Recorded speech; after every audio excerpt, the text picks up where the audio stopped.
Hey, we're live. How you doing, folks? Awesome. Glad to have Serafina here. Serafina, by the way, I realized, but in a little preamble here, I never actually I'm John.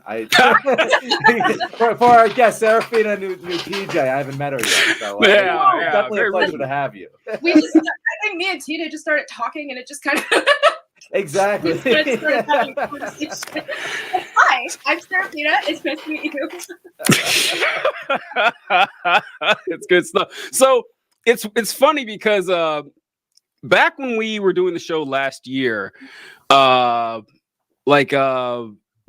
we had another person on the show named Desmond, and Desmond would set up most of the guests. It's from what I remember. I think it was Des set up most of the guests, and a lot of the times they were just strangers. And so like Desmond would go out and find these people and bring them on, and the kind of preamble was really necessary because no one really knew this person. Like Desmond may have had a little conversation with him, but none of them really do. So we kind of had to get used to each other. But lately, we been bringing people on that we already know, or at least one of us know. And so sometimes I forget, oh yeah, John doesn't know this person. So it's rather rude of me not to, incorporate it in, but it's all good. We're gonna have a good time, I think. So the other day, I don't know if you guys saw this. I don't know how you could have missed it, but there was a amazing interview between Vivek Ramaswamy and Ann Coulter. Now, I wasn't even sure. Once again, I'm so much older than you guys. I didn't know if you and John were even familiar with Ann Coulter, because I feel like Ann Coulter was really famous like 10 years ago. And then she kind of have a smattering here and there. But man, back in the 2010s, early 2000s, even late 90s, I'd say Ann Coulter was like your premier conservative firebrand, for a woman at least. And, look, she's a blonde woman in conservative politics. There's an age limit, and she's pretty much hit it. And so you don't really see her much anymore. So I wasn't sure if you guys were familiar. Are you guys familiar with Ann Coulter? Definitely. Oh yeah, I was familiar with Ann Coulter because she was big when the Daily Show and the Colbert Report was still on air. So she got a lot of playtime on there, and I loved those shows. So I definitely was familiar with her. But yeah, you're right. When I saw the clip, I was like, oh, Ann Coulter, that's right. She's real. She exists. Yeah. I also think not only did she kind of age out of an appropriate age to be a female Republican, but she also kind of just got her shtick stolen by Trump. It's just everything she did, Trump just kind of took. And it wasn't funny anymore because Trump was doing it for real. You know what I mean? Yeah, that's not. I feel like a female version of Trump. I don't want to. I'm good. I'm really glad that I don't know her. I feel like I would get so annoyed. So annoyed by just the thing that she said, because I still can't believe it. It kind of messes me up in the head that not even just the fact that Donald Trump exists, but the fact that people still listen to him to this day. And so I'm like. Wait until you see the brilliant political analysis from Ann Coulter. TJ, are you pulling up the clip? Yeah, she's seen it. Okay. So we were talking here, but so the audience knows what we're going with. So I didn't know this, John. Did you? But Vivek Ramaswamy apparently has a podcast now. No, this is how I learned about it. Which honestly, yes, good for him. Good for him that I heard about his podcast this year. So what's been really interesting about Vivek Ramaswamy is that we always talked about how Vivek is honestly the best, the person who best did Trump more than other Republicans. He realized the absurdity and the nonsense, and he has the eye for the pageantry and stagecraft that we associate with Donald Trump. But his limitation was he was an Indian and a Hindu. And so this is a white Christian world. And so I don't know, you guys saw clips from people at the town halls where they've been saying, yeah, I don't know if I can vote for that guy, because of his religion and all. But a lot of people were really artful in saying it, not our girl Ann. So let's hear what she had to say by the way, his podcast is called Truth, very original. And this is how it started with their interview. That was a great opening segment. Lots of things to talk about there.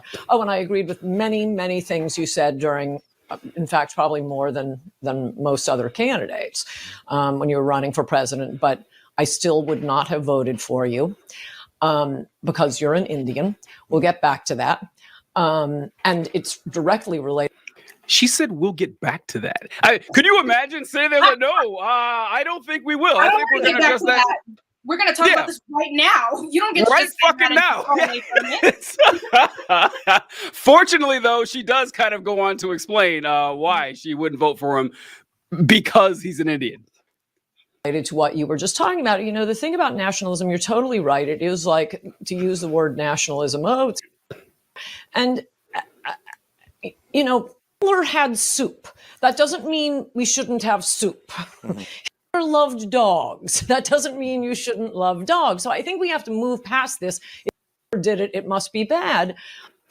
So the person whose name was being bleeped out was a rather famous German painter from the 1930s who didn't quite make it in art school, if you know what I'm talking about. So, like, we'll go to you, John, first. Like, what were your thoughts when you saw this this incredible piece of journalism featuring the great Ann Coulter?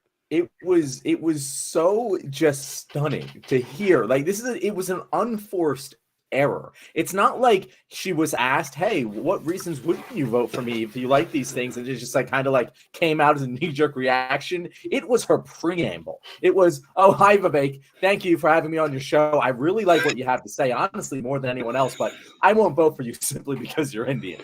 That is such just like, I couldn't believe. I had to like do a double take because like I know that these things are real. I know that a lot of people wouldn't vote for Vivek Ramaswamy because he's Indian, but I don't know how many people would say that. Like, usually they make some other reason to do it, but she's just like, and it kind of, you know, to what you talked about a lot, TJ, in the past with Vivek Ramaswamy, just like, he's made a bed that he'll never really be able to accomplish anything in because there is a ceiling to how far an Indian person, like, he's a token. And he'll only ever be a token. And she said it straight to his face.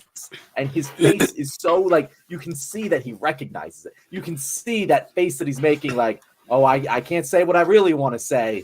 But, like, oh, my God. It was hilarious. And I felt bad for her. But, like, also, he came out and said, oh, I'm okay with this. So it's like, you know what? If you're going to do that, I'm not, like, how upset can we really be about it? Serafina, what'd you think? It's just,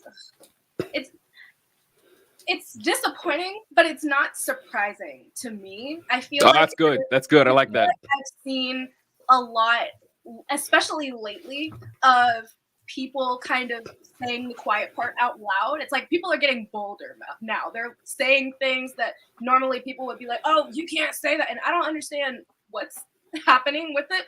The thing that comes to my mind the most, I don't know if you guys saw this clip. You probably did. It was all over TikTok. That one, I don't know if he was a senator or who he was, but he was speaking to a group of people, and he called someone a jigaboo. I heard about that. I can't remember who it was, but I did hear about that. I can't remember who it was, but this jigaboo, and I was like, okay, you were way too comfortable using that word. You were way too comfortable saying that. Yeah. And there's more and more of them like saying the quiet part out loud. I really feel like she just doesn't really have she doesn't feel a need to hide it because like she's surrounded by people who condone her behavior, condone the way that she thinks the same way that she does. And so she's kind of just like, I can say whatever I want without any repercussions at all. Yeah. Ann Coulter, so she's kind of always been this way. Like she cut her teeth being a conservative firebrand, 25, 30 years ago. And she was willing to say the stuff, like the quiet part out loud. She was willing to say stuff that a lot of other conservatives wouldn't quite get close to saying. I remember during the Iraq War, I'm just going to find the quote here. Yeah, so during the Iraq War, or actually, no, this is after 9/11. Right before the Iraq War, when we were talking about going into it, people were arguing like whether or not we should do this. Like, is this correct or is it moral? And they asked Ann Coulter what she thought about us invading the Middle East, and she said we should invade their countries, kill their leaders, convert them to Christianity. We weren't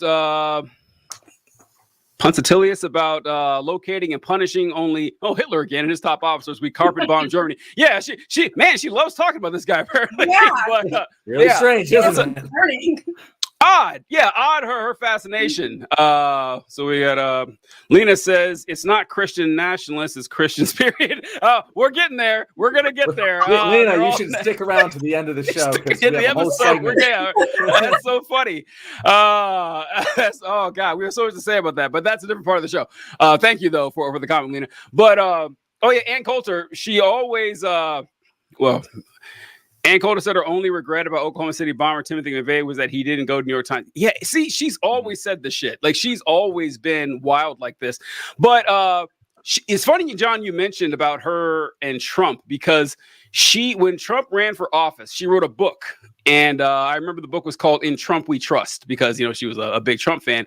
But she started, I know, right? Yeah, like, this is the thing, too, about conservatives, that not only is their thinking lazy, but their creativity is fucking In Trump We Trust. I can try a little bit harder. Come on. But she kind of diverged from Trump about halfway through. I think they split on the wall because Trump didn't actually build the wall. And she didn't find Trump to be nearly, fascist enough for her liking.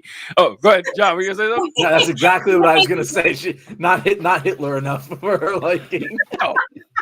No, not hilarious that was probably the breaking point. You said you were going to build this wall. You said we were going to do this and that, and you didn't do it. That's crazy. Exactly. Yeah. It's like we're not scratching that fascist itch quite well enough.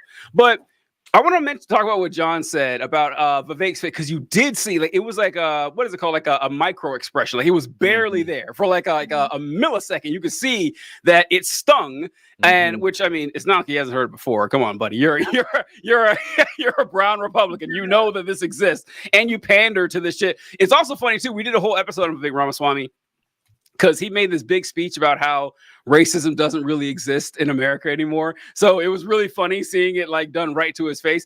But what I love is say what?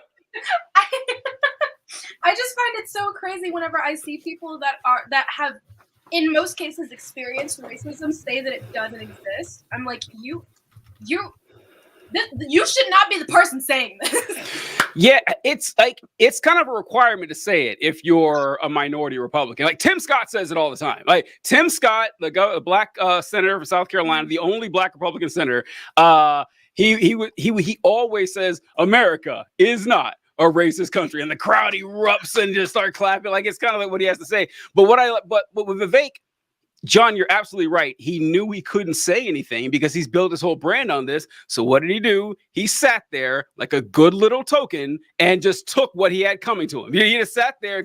And at the end, he posted a tweet about this, promoting the interview.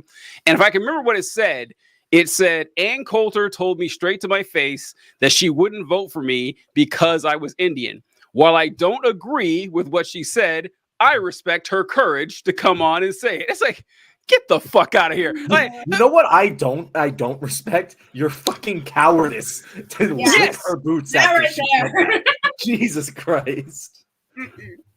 Yeah. It's like, it's one thing to like kiss Donald Trump's ass because, he might make you vice president of the United States. This is Ann Coulter. What do you have to lose by going up against her? I don't know. What do you think about that, John? I mean, he could easily. This is the thing that, like, Vivek should probably learn if he's going to succeed. Like, from Vivek's perspective, he should have just taken out Ann Coulter. He's bigger than Ann Coulter is now. He could have went on the offensive and been like, this is the problem with the Republican Party. We're never – like, he could have taken that route, and he could have probably made some progress there. But you think instead, so? I do. Because I think that there are many Republicans in the Republican Party that, like, will listen to him and his brand of politics that aren't racist, at least, like, in the way that Ann Coulter is.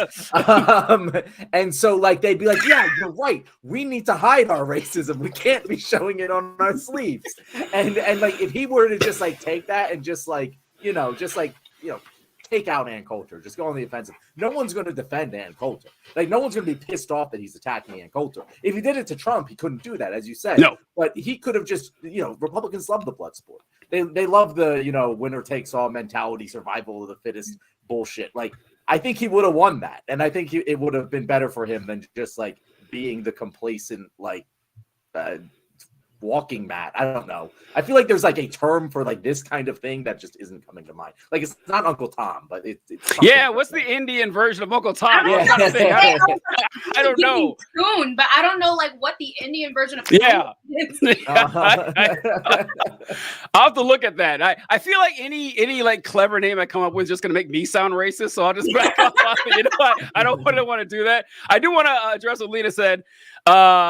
Thank my guests Seraphina and John. This is not my show. That's a different one. This is This is me and John's show, so that's a different one. But it's simulcast. But yeah, this is our show. Seraphina's our guest. But that's interesting that you brought up, John, is that I wonder like actually I already know the answer because like in the Republican like racial hierarchy, because there definitely is one.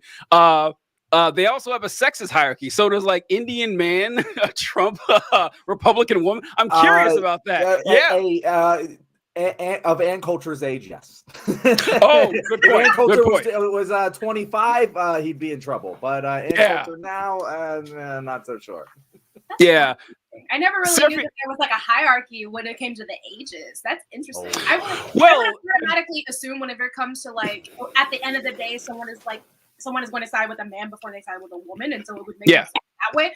But the ages, didn't think about that. So it depends, I guess, because young women aren't taken as seriously as any man, honestly, like in a lot of ways.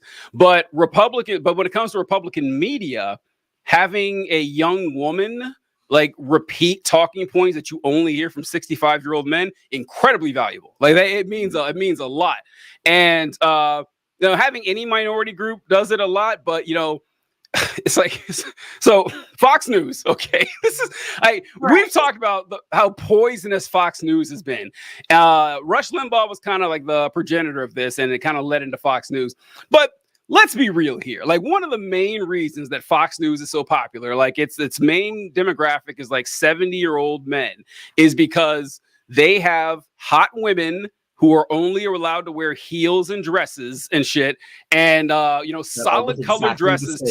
They all look exact. They're all blonde. Yes. They're all about the same height. That's what I was about to say. I was like, and they're all blonde. They're all blonde. Yeah, they appeal to like old white men and like their sexual gratification, and they get to hear what they think. So their eyes and ears stay glued to the TV. So it's very valuable. So like when you're Ann Coulter though, and you're 50 something, that's not quite as valuable anymore. And so yeah, it's there is definitely a hierarchy in there. But I'm interested to know, Seraphina, what you think about this, because what John said is that, well, he kind of qualified as that there is a segment of the Republican Party that's not quite as racist as like the 80-year-olds, or like they're more embarrassed about the racism and everything.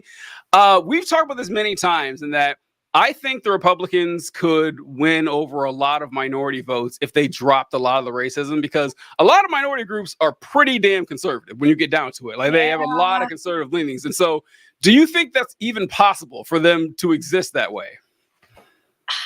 If I'm being honest, I know a whole lot of, and I'm just speaking because I know way more about the Black community than anything else. Mm-hmm. I know a whole lot of Black people who would probably, or actually not probably, who would 100% be Republican if there wasn't the issue of race.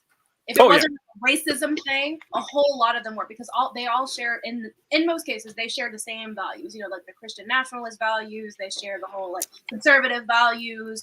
Marriage should only be with a man and a woman, and all of that. I see a lot of people have that sort of, especially when they are getting older too. That's another thing. And I'm thankful, at the very least, that younger people are starting to vote now, because we're starting to see more of like what people want to see as opposed to what people have been getting before. So I don't know, honestly. I feel like it could be possible. I feel like there's a possibility that there's some that are just not as bad as the other ones and are embarrassed of the other ones, but I feel like they're a little bit more hidden. And they don't really, you don't really hear from them, because here's the thing: if there was people that were out there that were constantly like calling out the issues in like the Republican Party, or like just conservative values in general, and they were a part of it, I feel like more issues would actually be solved, because them themselves are the ones that are calling it out and being like, I'm a part of this and I see an issue with it. But that's just me. Yeah, John and I have gone with it because John is of the opinion that they can't really let go of the racism. It's too core to the actual movement. And I think you might be right.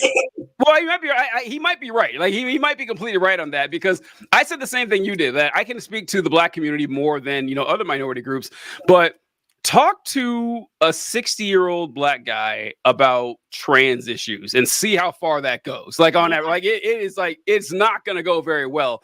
And one thing you did mention, Serafina, was the misogyny. Holy shit. Like it's so bad. Like it is so terrible. You don't really realize how bad it is until you see it firsthand, until you're a part of it, or until you actually like experience it yourself. There was a lot of misogyny that was happening in my family, and specifically the main person who was doing it was my mother. And so it was kind of like I'm a woman, but my mom was kind of like a pick me. And so I saw that happening a lot. And that happens a lot in my family, other people's family. I've heard a lot of people talk about it. And so misogyny runs rampant, and it's really, really bad. If you permit, Serafina, I'll put you on the spot here, but I think you did a video a while ago talking about, I'm pretty sure it was you, talking about how like Black girls are sexualized at like 12 years old immediately. Yeah. Like if you want to touch on that for a second, because I thought that was a really great point.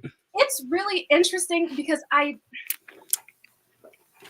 don't really see it all that much in other communities. Then again, I'm not really looking for it, but I've seen it happen a lot in Black communities. Little Black girls in most cases are really, really sexualized at really young ages. And I don't really know where it comes from. I don't know if it's like the idea that, I don't know if it comes from like the idea that Black women are like automatically stronger and super, super like independent and all of this stuff. And that makes, a little child be looked at as like a grown adult or something. I don't know where it comes from, but it started happening to me like when I want to say I was around like 9 or 10, whenever it started happening to me. And it's really,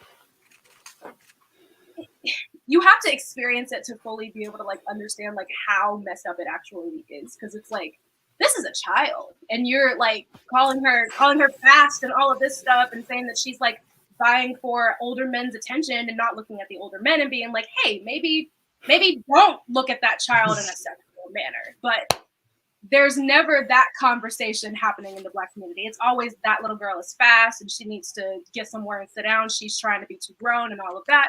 And it's like, no, every single person around her is sexualizing her, and she's a little child. And so many Black girls that I know had experienced that.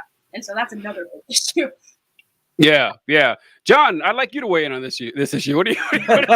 Well, what are your opinions? I'm going to stay away from that specific issue with a 20-foot pole. But I will say, like, I think that what you guys are getting at is kind of, emblematic of the problem, is that there's misogyny, in the Black community, like there's misogyny reeks in different forms, in different cultures, and different groups. And the problem with conservatism, like what you're saying, like, I can see how the Black community can relate to the racist white community because of XYZ. But the problem is that the reason this sticks is because of in-group, out-group bias. And the reason you see it repeated again and again in every culture that there is because of that, because it's a base human desire. And people who give into in-group and out-group bias and have that power their worldview, well, they tend to be conservatives. And don't get me wrong, there's plenty of that on the left too, but overall that tends to be a much larger part of the conservative ethos. And so the problem you run into is, okay, we can like get along and chat about how much we hate women, right? But like 50% of people are women, so that's not a very good outgroup to have in the democratic system. And then you have to move to other things. And yeah, the black misogynists and the white misogynists can get along, but like eventually push is going to come to shove on some issue or another. And the bigger group of white people is going to win. And that's why the Republican Party and the conservative movement in general will never be able to actually accept minorities into their conglomeration. That's not the word. There is a word that I'm looking for. I'm completely blanking on. Into their group. Confederation is what's a good one. Confederation. That again isn't it, but that one might be more appropriate. But yeah, that's why it'll never actually work, because as much as these things come up in every community, in fact, they often come up more in minority communities because they face so much oppression. And when you are more oppressed, you tend to oppress others more. It'll never actually benefit the Republican Party because they're going to be beholden to the largest in group, and that's always, or at least in our lifetimes, always going to be white people.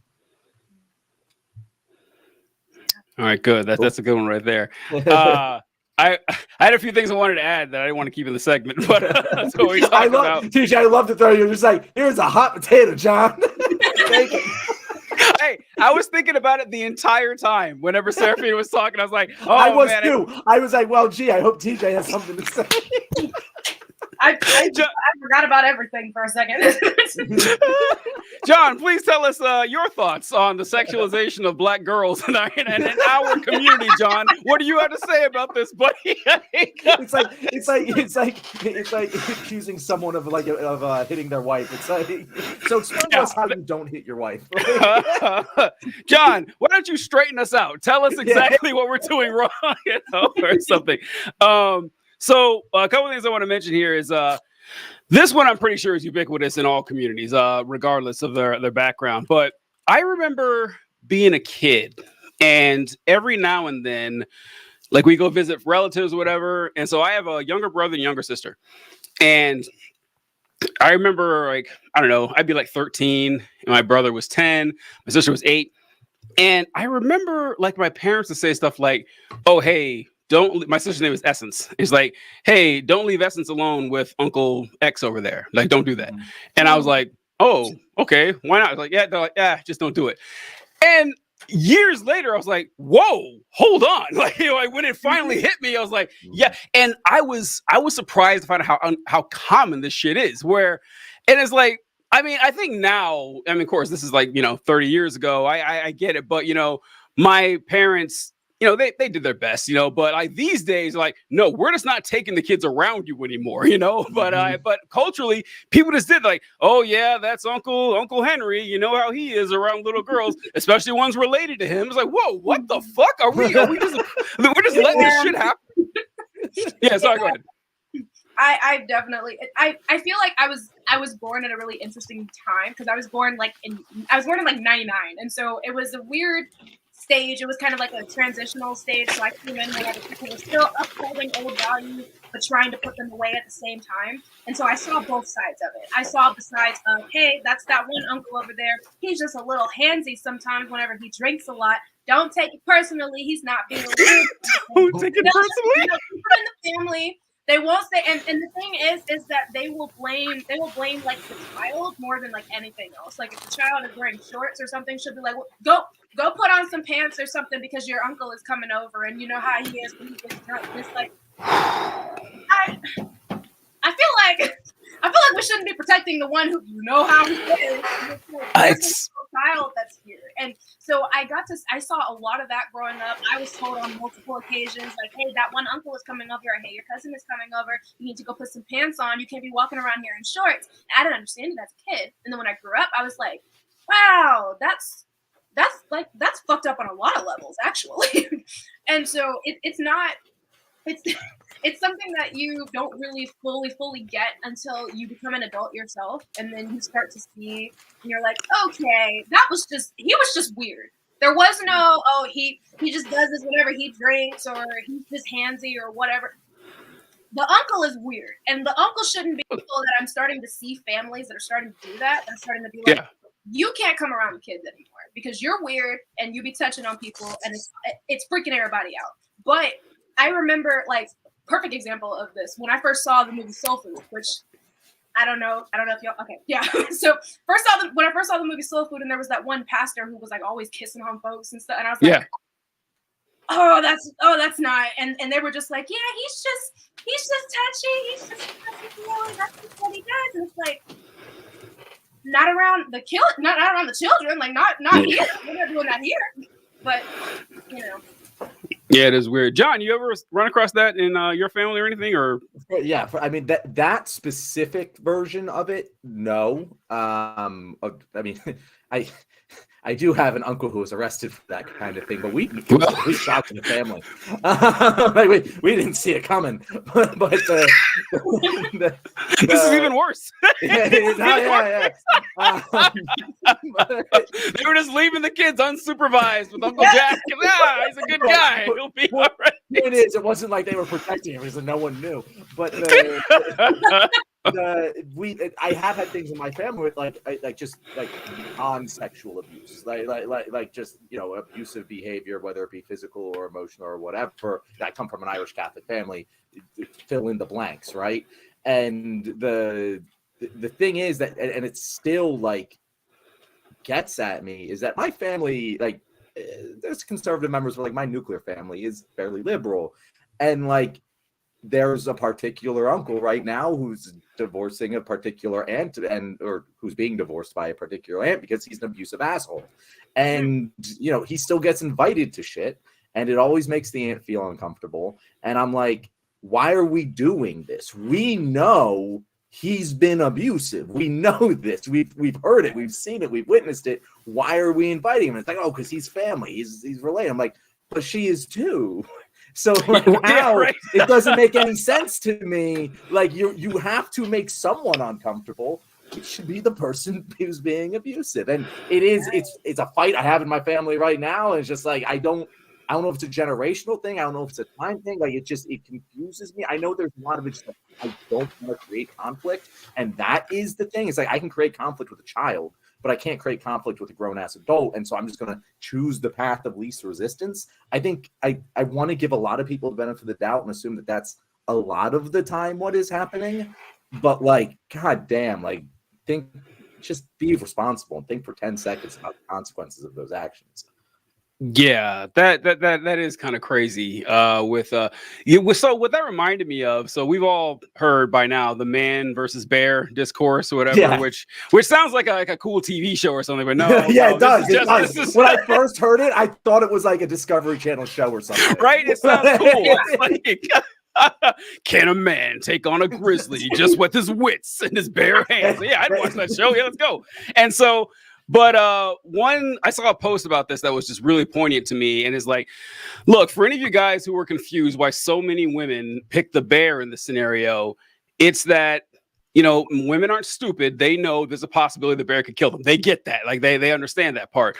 But they also know that a man could kill them. But let's say it's the worst case scenario for the bear kills them. The death will be painful, horrible, whatever. But with the man, the worst case scenario is not the man killing you. Like it's not. Like there's 100 cases worse than that.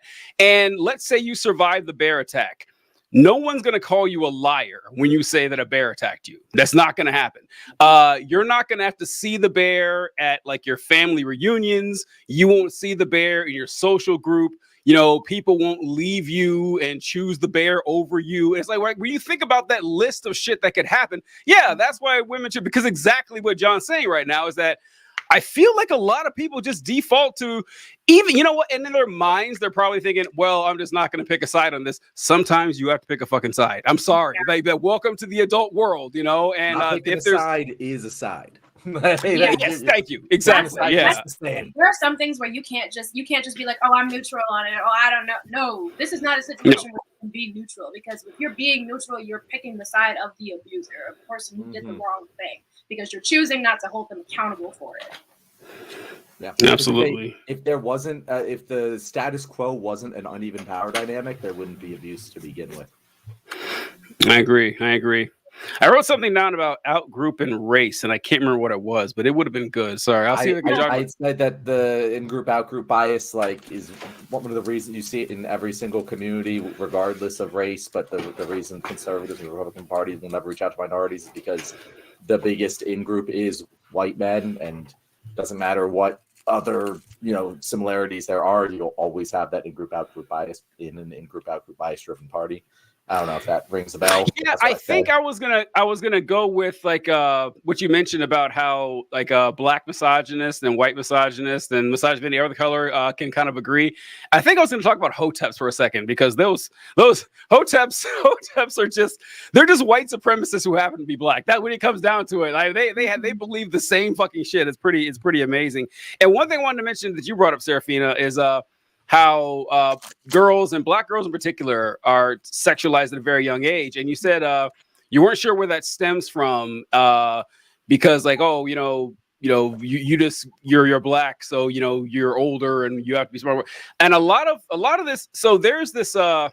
There's a course you take when you go to medical school, where they teach doctors about racial discrimination through medicine. Like, they have like classes to teach doctors that yes, black people need the same amount of painkiller as white people. Just so you know, they don't have superpowers. It's like a lot of people say that.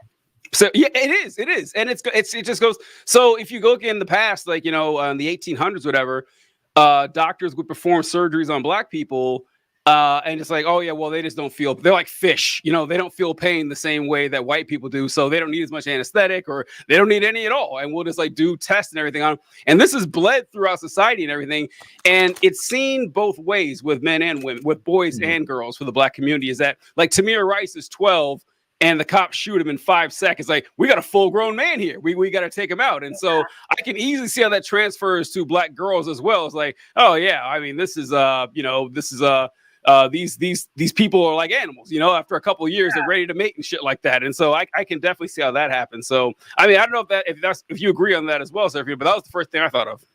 Oh no, you're completely right, honestly. And I feel like on top of all of that, it's also because people believe that like black girls develop faster. And so like as far, and in some cases they do. Like, I developed really like very, very early. I got my first bra before I was 10. And so I was, wow, that's really early. Wow, yeah. So, yeah, it was I developed at a really, really young age. And so I feel like that was a part of the reason why I was looked at as like fast or whatever, which fast is kind of, it's like, I don't even know if this is just a black thing or whatever, but it's basically like, this is my first time hearing it, Serafina, so I can confirm it's probably a black thing. Okay. Yeah. I got it from context clues what it meant. I never like to assume. Because I'm like, I know sometimes I'm in like my bubble of being like, oh, this is a black thing, and then sometimes it's not. But it's, in most cases, it's seen as like a little girl who's not like a hoe, but she has like the tendency to. She acts like she's very sexual or whatever. And it's like, that's not a little girl. I don't care what you say. That's not a little girl. So, yeah, that is a thing. Like, it's funny because when you say fast, I immediately think of like someone in middle school or high school. I don't think of like a 24-year-old as fast. Like, I only think of it because fast just reminds a flirtatious, like cock tease, basically. Like, I'm leading you on and shit. That's what it is. And it's so fucking weird that, it applies to, girls, and that's just what they use it for. Oh, that girl, she's, and not just for like for teenage boys but for full grown men. It's like, yeah, watch out for her. It's like, what? No, they watch out for you. Yeah. Just don't. We mean watch out for her. What's she gonna do? She gonna tie you up? Like, what's she gonna do? And I feel like that also is where the whole like, oh, well, this is a black girl, and so she's older than a white girl that would be her age or whatever. She's more mature or whatever, and so it's looked at as her fault. Like, she's the one that's doing something wrong because grown men are attracted to her. Yeah. A short anecdote before we move on to the next topic here. So I used to be a recruiter for the Army years ago. And you oftentimes had to pick up your applicants, and your applicants range from, 17 to 35 or whatever. You're in that age range that could join the Army. And sometimes, like I was a male recruiter, had a female applicant. Now, generally in those situations, I would they'd send 2 recruiters, to avoid the appearance of impropriety and all that stuff. But it wasn't always feasible. It couldn't always happen. And so you had to, if I was going to pick up a female applicant on my own, I just had to, check in with my station commander, say, hey, I'm picking up this person. I'll be here at this time. and I'm taking her back here. I'm called one back. So the timeline is tight. So you know that nothing happened or less likely. And I remember so many times I would hear male recruiters say stuff like, yeah, if you're picking up a female, make sure that you get everything written down. Make sure you cover your tracks because you never know when she could lie about you. And so many times that I say, okay, folks, let's be real here. The odds are she should be worried about us. What are we doing here? You have this idea that like this random 19-year-old girl just can't wait to file a sexual assault charge on just some recruiter in the middle of nowhere. That's ridiculous. But that's the way guys think. And they also play this out. Whenever you ever hear guys talk about, it just seems these days I don't even trust being alone or being in a room with a woman anymore because she could file, a sexual assault charge on me and falsely accuse me. It's unfair. And it's what I love to say in those cases is what I just said about how it's more likely that she should be afraid of you. Also, I ask, are you afraid to be alone with a dude? Because he could do the same thing. No, there's nothing stopping him from doing the same thing, but you're not afraid of it, are you? Because it doesn't fucking happen. It's not really a thing. You're not afraid. Go ahead, Sabrina. You have something to say. Yeah, I honestly, you said everything that I was thinking. It's so insane because there's this stigma that it definitely has happened. People have lied about sexual assault. It's definitely happened. But because of that, they've been because this tiny percentage of individuals have lied about it, we are automatically assuming that everyone is lying.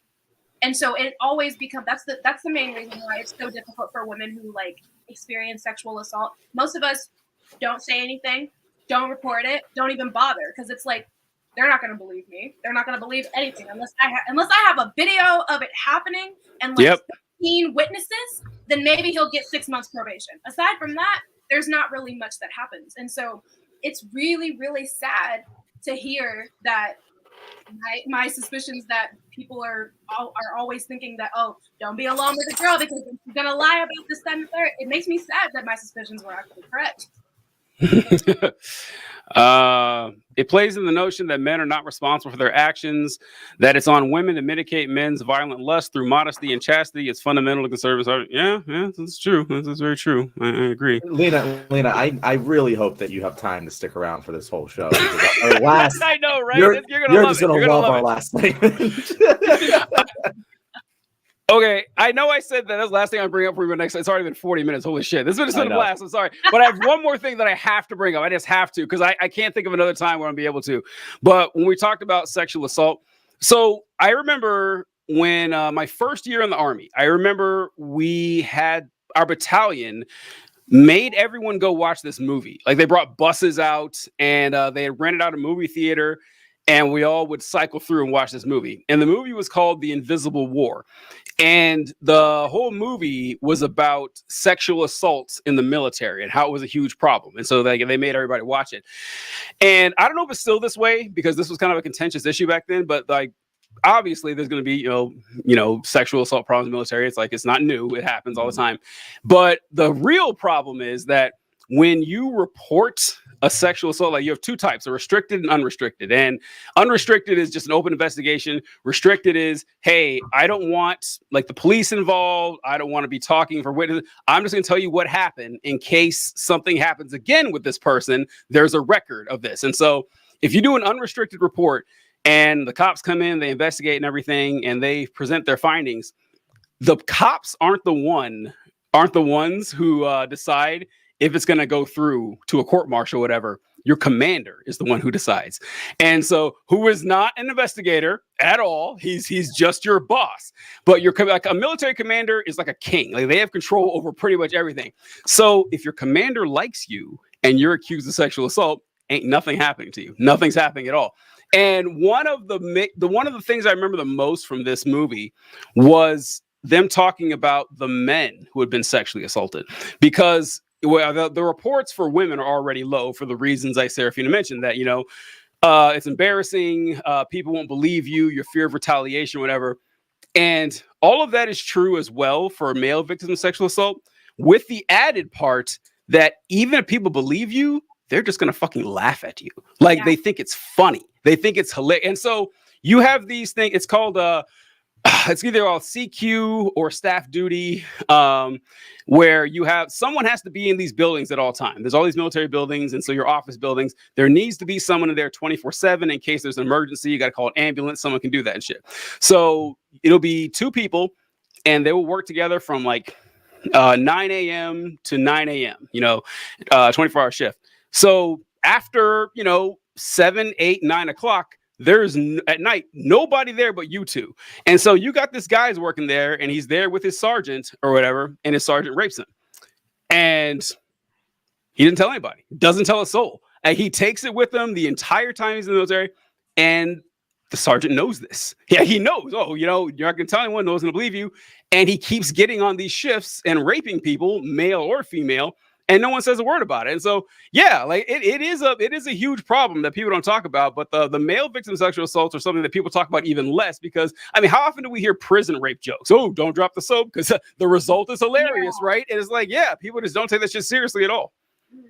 Yeah, which is also really bad, because like we're all responsible for that situation. We are. Like we're responsible for keeping those people safe, and they aren't, and we see that as a positive, right? And by we, I mean society in general. Society in general, yeah. We can honestly, I'm fine, DJ, if we make that segment like the segment, say the climate change segment. All right, cool. I wrote down the timestamp. We're good. All right, cool. Time to do it anyway. Yeah. Cool. All right. Do we want to just go into Israel then? Yeah, let's do it. Yeah. What a wonderful, change of topic, breath of fresh air. I know, too. Another equally pleasant topic. you thought talking about sexual assault in our community was dense. Let's talk about the ongoing genocide. All right. So TJ, I know that when we were talking about what our topics were this week, we're kind of like, well, it's the same as it was last week and the week before. It's Israel and the protest movement going against it, and the incoming, the ongoing bombing of Rafah and likely incoming invasion. And I said something on Wednesday, which I'm going to pose again here just to have a jumping off point. And I'd be interested to know your thoughts, Serafina. I said on Wednesday that I think that this is coming to an end. I think that by the time July rolls around, at the very latest, this is over. Because I see a lot of writing on the wall that the Biden is kind of on his last legs of being okay with this happening. He's already started to condition aid. Netanyahu's telling him to go screw himself, and I just don't. And the protests that are ongoing aren't going to stop, I don't think, until the election happens. The reports came out today that the DNC is considering taking parts of the convention offline for fear of online for fear of protests, which is the least democratic thing I've ever heard in my entire life. So what I mean, that's not true, but at least one of the most blatantly undemocratic things from the Democratic Party that I've ever seen in my entire life. So Serafina, do you think I'm crazy that this could very well be over in a couple of weeks here? Do you see this continuing all the way to November and past that? What do you think's happening here? Are you just like, I have no clue, this shit sucks? Honestly, from the way that I've been seeing things and the way that, well, I completely agree by saying that I don't think the protests are going to stop. I feel like they would continue even after the election, depending on how the election goes. I'm personally nervous to see how this is actually going to go, because I'm not loving our choices right now. But honestly, I feel like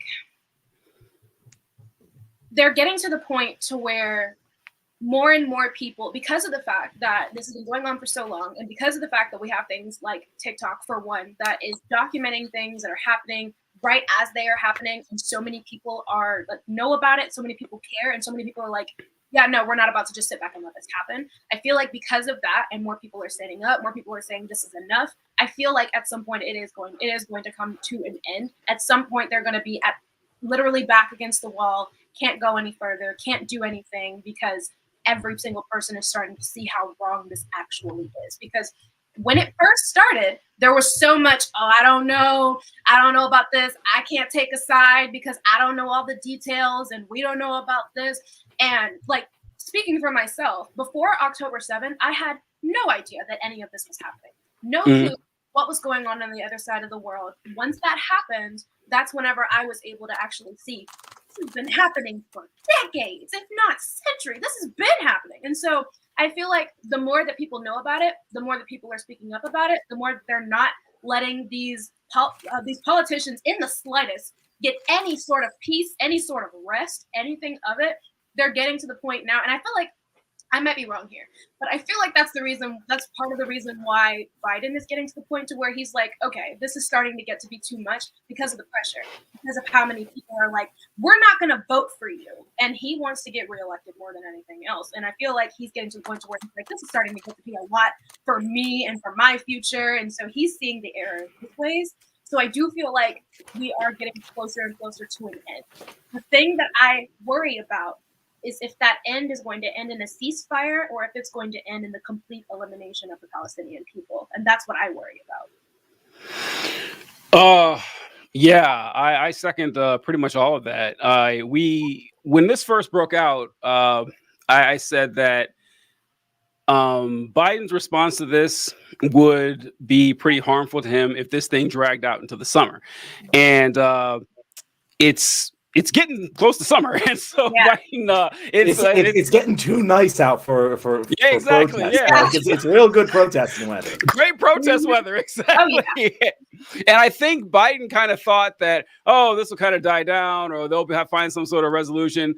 But he didn't bank on how like stuck Netanyahu is, because which is malpractice. It's right. utter malpractice. Like he's like he has never, like, all of us saw this coming. Like every single person who's been following this issue, and said, like, Serafina, you're an interesting story because like you didn't really follow it before it hit the mainstream here, and I've been following this for years, and it's just like for years it's just been like no movement on this issue whatsoever. But now that it's, like you said, like once you start seeing what's going on here, it's impossible to unsee. It's so clearly and obviously there's a correct answer. And the longer people get exposed to it, the more people who can go out and protest. Yeah, like it's tough, TJ. It's tough.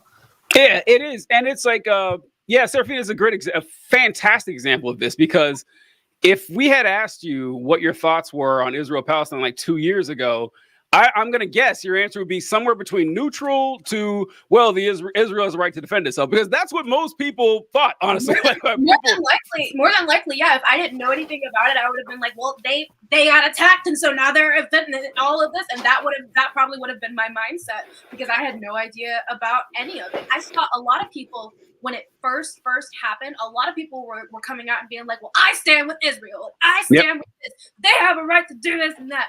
And then as more details came out, and as we started hearing stories from people who were experiencing it firsthand, we were like, oh shit, this is nothing like what we thought it was. No, it's disgraceful that for all of our lives, the primary narrative for what's going on in Israel is Israelis good, Palestinians bad. That's all you need to know. Like that's it. Like it's Israel is a functioning, is the only democracy in the Middle East, although they hold elections in several countries in the Middle East. Iran is a democracy. They hold elections, but we don't phrase it that way, because and they're like, oh yeah, so this is a valuable ally we need to hold on to and everything. And these fucking savages in the West Bank and the Gaza Strip are trying to put an end to all this. And if you don't look, and by the way, and honestly, most people wouldn't look into it further. Why would you? Like, it doesn't affect your life or anything. You don't know anything about that. But exactly what you were saying, Sophia, is that now that it's impossible to hide this shit, and also, not only is it impossible to hide, Israel's not even trying to hide it. John and I did a whole episode about this, that they aren't trying to hide this shit at all. They're just like, I mean, how many pictures do I have to see of like 4 or 5 IDF soldiers in a demolished house holding up a Palestinian woman's underwear? Like, how many times do I have to see this shit where we're like, oh, maybe these aren't the heroes we've made them out to be. Like and that's not counting like the death and destruction and like just the joy, like the exuberant glee that you see from They truly enjoy taking people's lives, and they love it. You can see it. And like, this is so ridiculously obvious. I don't get how no one else is seeing this. What do you guys think about this? Because all right, so back to I kind of course what what both of you said is that Biden is turning on this, slowly. Holy shit! It's not even a defiant, strong turn. He's like, I'm gonna withhold like laser guided missiles. You get everything else, but I'm gonna keep the you've been bad boys, so I'm gonna take this away from you. Like he's like inching his way toward. It's like, dude, rip off the fucking Band-Aid now. This makes you look worse. Like It's so funny because I don't know if you guys saw Fox News report. Stuart Varney. I've been watching a lot of that guy lately, but he was talking to some random House Republican, and they're filing or they want to file articles of impeachment against Biden for not supporting Israel enough. And it's like, see, all that fucking work, Biden, like since October 7th, you have been what does he say, John? He has a quote he always says that I'm a Zionist. I think you know. Yeah. It's, I'm a Catholic, but I'm a Zionist. Like it's something. Oh, God. Yeah. Hold on. Let me look that up. Continue going. There's some kind of quote he always says, like you can't be pro-Israel without being pro-Israel, something like that. But he's been saying this for what, like 6, 7 months, 8 months now. And the second he says, all right, I kind of got to draw the line when they're invading Rafah, the place they told them to, evacuate to. And I'm going to withhold a little bit immediately. Like all these people were like, oh, I guess you're an anti-Semite. I guess you hate Jewish people. It's like, why'd you bother doing this, man? Like they don't give you props for this shit. So it is like he realizes how bad it's looking. Like he realized that, these are votes he doesn't have to lose. He's already lost a lot of them. And if he wants to help, he like it's. And the sad thing is, two things are sad about this. One is that it's not about morality. Like it's not about like this is the right or wrong. That thing ship to sailed do. a long time ago, TJ. Long gone. And second, this is something John and I have talked about many times, that even if there's some sort of reckoning for all this, it's just going to be a referendum on Netanyahu. Like it's not going to be about the nation state of Israel and their apartheid state against the Palestinians. It's going to be like, oh God, if we had someone other than Netanyahu, this wouldn't have happened, which is kind of the sad thing in my opinion. And you just kind of drove up right to the problem here, is that the longer Biden doesn't cut bait, the less plausible deniability he has when he inevitably turns to blaming Netanyahu. Because that's the only way out for him, is to be like, oh, well, I stand by Israel, but it's become clear that Netanyahu is ruling as a dictator and is committing crimes against humanity, and he needs to be taken out. We stand by the people of Israel, but we cannot abide by the evil actions of Benjamin Netanyahu. That is the way out for Biden and the Democratic Party. That is the only one. But the longer you sit by and allow this to continue to happen, the less people are going to buy that. And as Serafina mentioned, and I've said this, I've been saying this since December. The longer this goes on, the more people learn about this, the worse it is for the powers that be. Because this is so clear and obvious. You've been lied to your entire life. Like for everyone who gets exposed to this even a little bit, it's like, oh, I remember being told anyone who thought this was anti-Semitic, but clearly that's not the case. What else are they lying to me about? And it will just get worse and worse and worse from there. And it really does blow. Like, I don't know what strategic advantage Israel offers us that is worth the ruling class risking outright revolt over this, because that's where it's going to get to. It's the only logical conclusion. It's not like it's slowing. If things were slowing down, I would buy it, of like, hey, maybe this will sweep over, but things are intensifying. Protests are intensifying.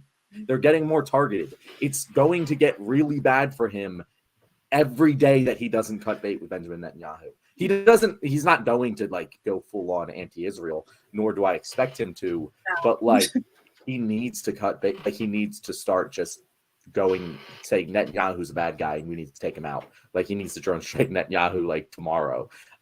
Like that's the sooner he does that, the better things are for him. And I don't understand why he's dragging his feet because everyone knows the inevitable conclusion. I'm curious to know, Serafina, someone coming at this with fresh eyes. When do you remember, like when it became really apparent to you? Like, do you remember like a certain event? Because what I point to a lot is that, the fact that this is being broadcast all around the world and that even people, because like you could always rely on legacy media, like, CNN, NBC and everything to hold the line for Israel. Even they can't do it anymore, which has been fascinating to see. And they what they end up doing is it's not commendable, but it's better than it was in the past, where they're exactly who we were making fun of before. We're like people who invite the rapists to the family reunion. Is like, well, I mean, we got two sides here with good points. Let's see.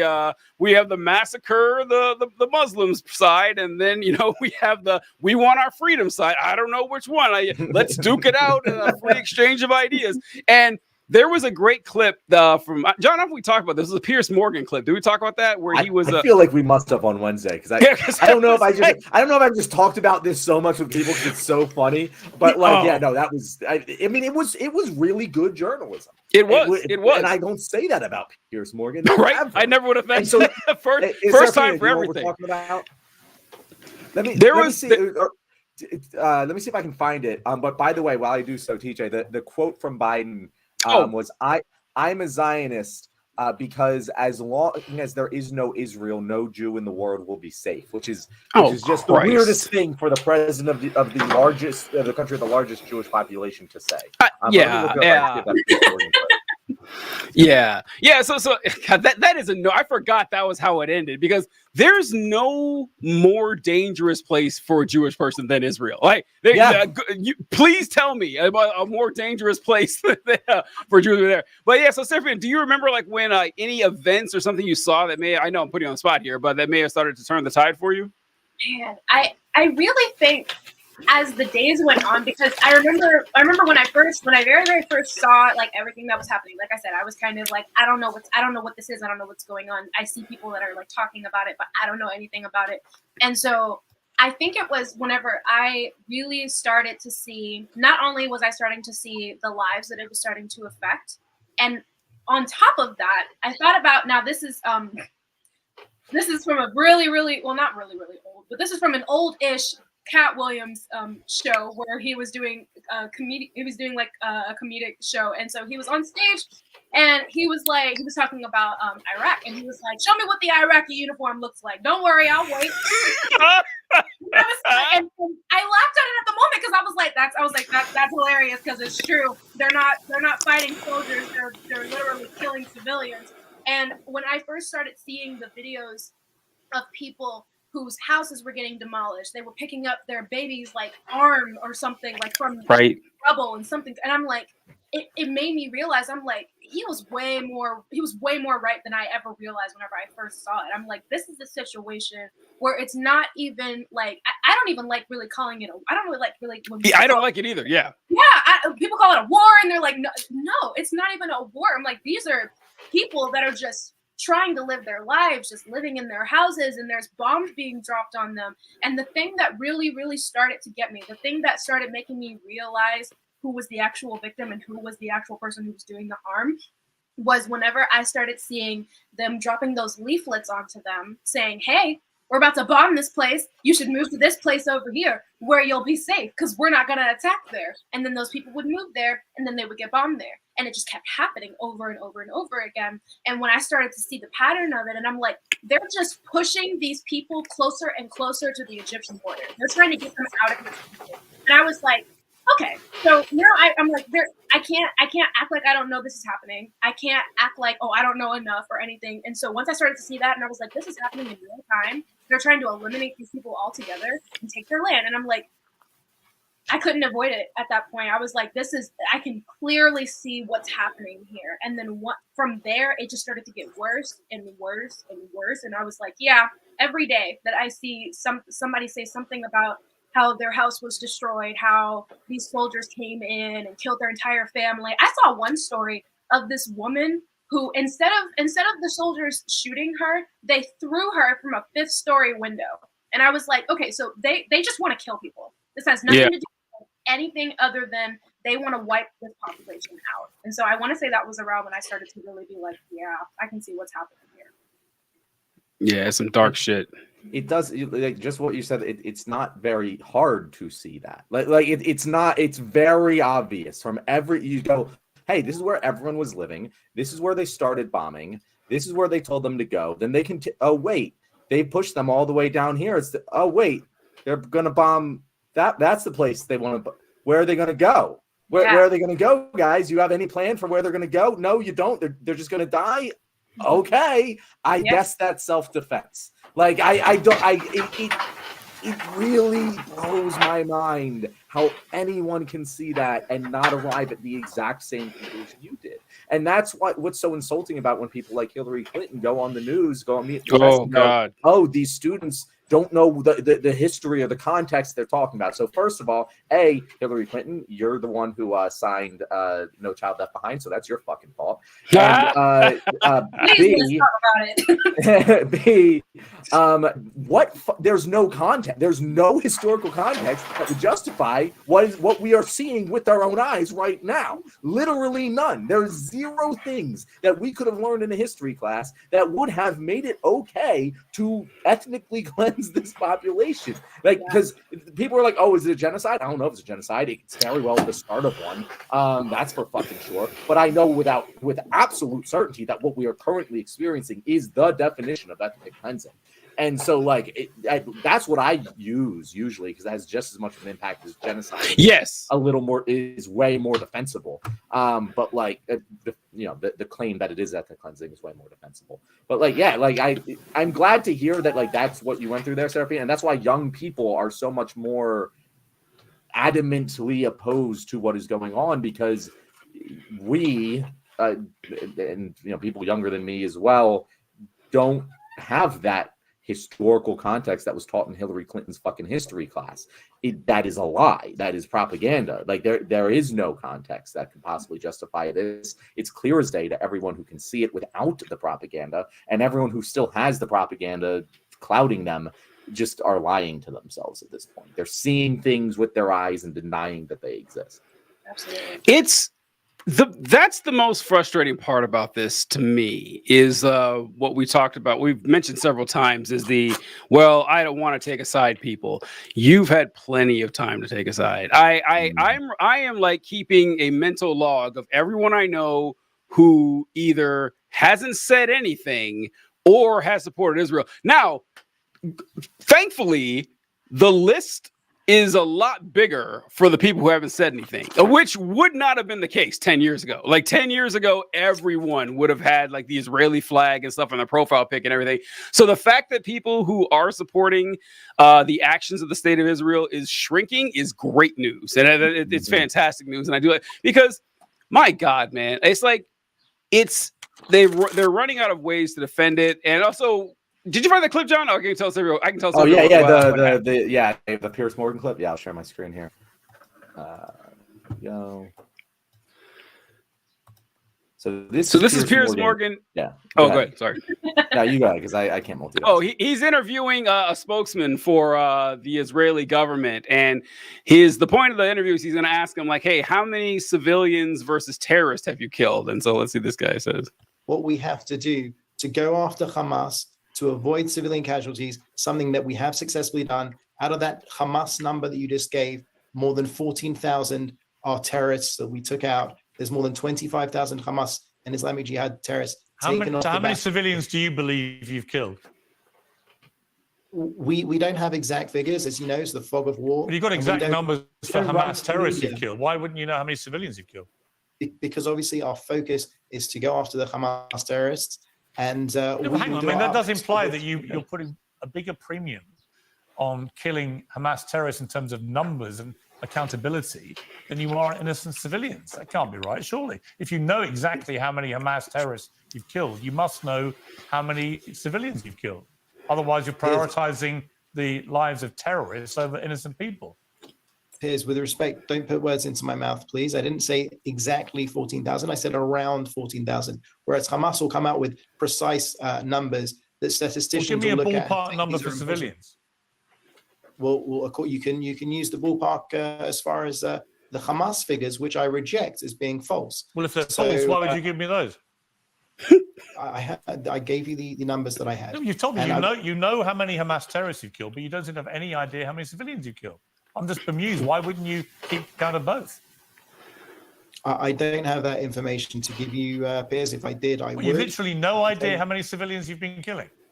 I can tell you definitively that our aim is to go after Hamas. No, hang on. We've done it I'm sorry to push you on this. That's quite extraordinary. You're an official spokesman for the Israeli government, and you have no idea how many civilians you've killed. I thought you just told me that you were particularly careful about not killing civilians. But if you don't know how many you've killed, how can you say that with any certainty? Because even if you were to go by a ratio of the Hamas figure, I'm going to stop it there just because it goes on like that for another 2.5 minutes, and it is the same exact thing the whole time. And it's brilliant. You can watch it if you want to go and just see this person squirm. But like when Piers Morgan is just like, no, you're being so ridiculously terrible with what the lies that you're telling me that even I can't accept them. Like, come on. Who do you think's on the right side of history? It just goes to show how little work the Israeli government has had to do to justify their actions. Because that guy knew he was getting interviewed. He knew what the topic was, and he didn't even bother to come up with a fake number. Didn't even bother. Just like, yeah. No, TJ, it's not that he didn't even bother. No, I promise you. He received media training that said you're not allowed to say anything about numbers of civilians killed because they just pretend like they're not killing civilians. Yes. Israel wants to maintain this plausible deniability that they haven't killed any civilians. And like, that's insane. But no, that's what he knows how many. He knows. He's just not allowed to say. Yeah. They have but he thought he could get away with it. He thought he could get away with like, we've killed 15,000 terrorists. How you like that? Isn't that good news? It makes it. They have for decades. Like to be fair to them, I would be pissed off too if the way I acted for decades was no longer acceptable. Now, like, hey guys, this isn't fair. We've been doing this. Why are y'all calling me out now? Exactly. What are you, an anti-Semite? Exactly. I want to point out I was in the hospital back in January, and that was like my only time because I haven't watched cable TV, and I could not tell you how long. That was like the only time that I had seen cable TV, and the entire time that I'm in the hospital and the TV is going, I see these back to back to back to back. Don't be anti-Semitic. Make sure to protect the Jewish people and all of this, and I'm like, I know good and well that this has been happening for a long time, and I never saw those commercials on TV whenever I was watching the cable on a regular basis. And so they are really, really trying to push this whole, if you talk shit about us, you are anti-Semitic thing, because they are so threatened by it.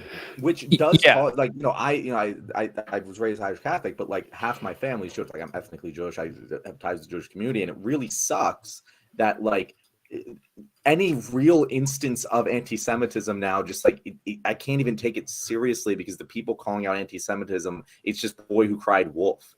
And it's like, it sucks that that's the case, but it's like, I'm they talk about anti-Semitism on college campuses. Like, I'm sure there's a couple of like fucking racist jerks. Like there always are, but like, we can't even take that claim seriously because you're also saying that simply asking like the protest in general is anti-Semitic when it's not. Like you have to like pick and choose what is actually real and what isn't. And for decades, they've been saying that any criticism of Israel is anti-Semitic, which is an insane position to take. But it's the one that the majority of Americans existed under for most of their lives, which is why we're seeing such a strong divide, as I said earlier, between the old and the young. Speaking of the old, TJ, what are your thoughts? Oh, God damn it. That was a good segue. I can't even be mad. That was a good one. 5 points for John there. But this is true because this is something that I brought up a few years ago, like whenever I have these debates with my friends, and I would ask that exact question. It's like, okay, you tell me what level of criticism is acceptable towards the nation state of Israel that you would not regard as anti-Semitic. And you'd be surprised how often they can't give you an example, because to them, literally any what does suck though, John, is like you mentioned how, that there are, actual anti-Semites that are, co-opting this entire thing, which I fucking hate so much. It's the only type of comment that I'll delete, because I'm just like, fuck you, get out of here. You're not hate welcome it. at this party. And it makes like Candace Owens, for example. Like Candace Owens, goddamn Candace in the face. The fact that she exists just like irks my soul so much. Candace Owens, I'm not convinced she's an actual human being. I'm not. Like she seems too. Yeah, it's like she seems like she's a shallow husk imitating a person.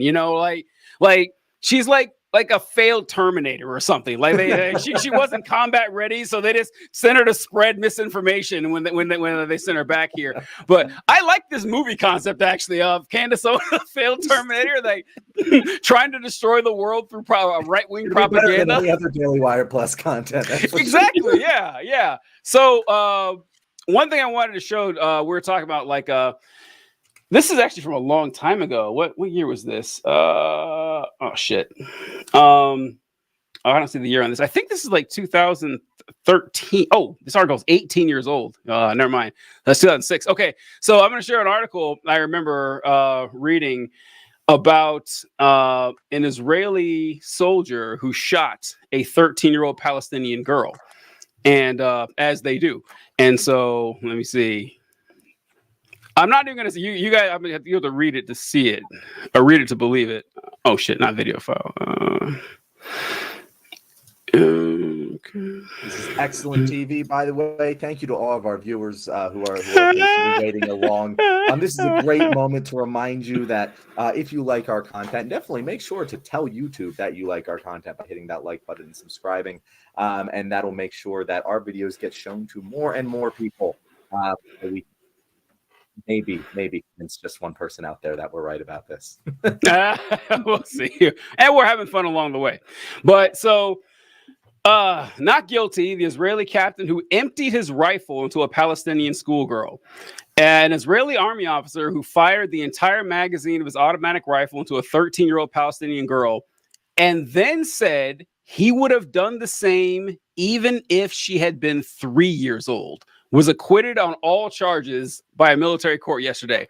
I've never forgotten this article. I've never forgotten this, because I can't believe someone actually said that. Like, I mean, of all like the vile criminal charges and stuff that have happened in the United States military, and they are legion, I'm not denying that.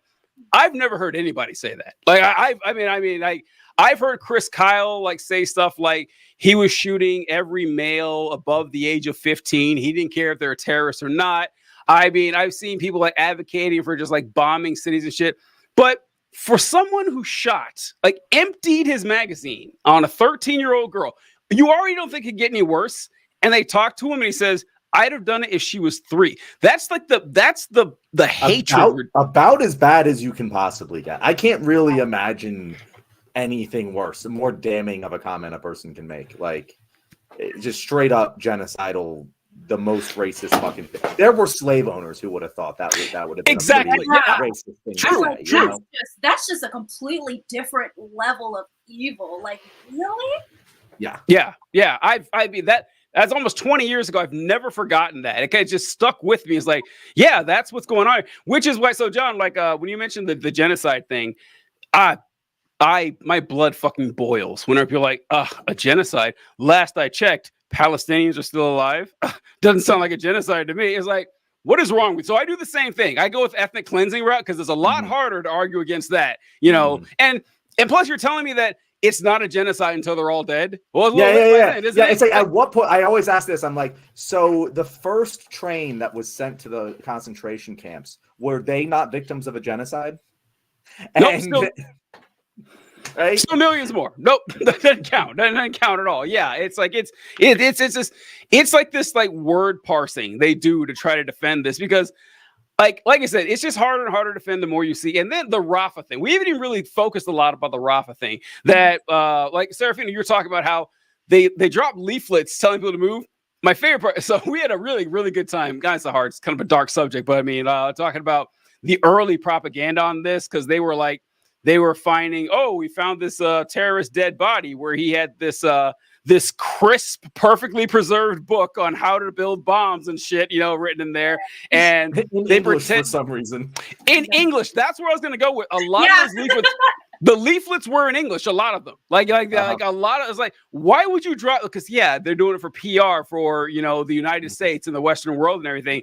And then you tell people to move. And then like, even while they were moving, like they were like attacking convoys. Mm-hmm. They killed those kitchen workers and shit. That's when a lot of people are like, oh my God, they're killing Americans now. And people kept getting receding further and further south, which they said was the safe location. And now they have 1.5 million people shoved into like a small town. And like, all right, we're attacking that too. There's no defense of this shit. There's just none. And so that's why you're seeing fewer and fewer people like, oh yeah, we actually support all this shit.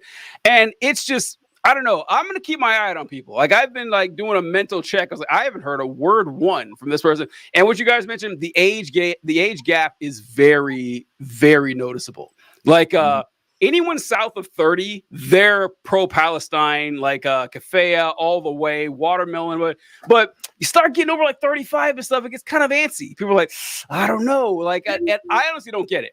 Like, I don't, because if you're paying attention to this shit, you know what really, I've talked too long here, but John and I think we're into this. What bugs me is when people say, man, these protesters need to calm down. This might hurt Joe Biden's election. Fuck that. I can't stand it. Go ahead, Serafina. Yeah, go on to that. Yeah. I couldn't give less of a fuck about this fucking election right now.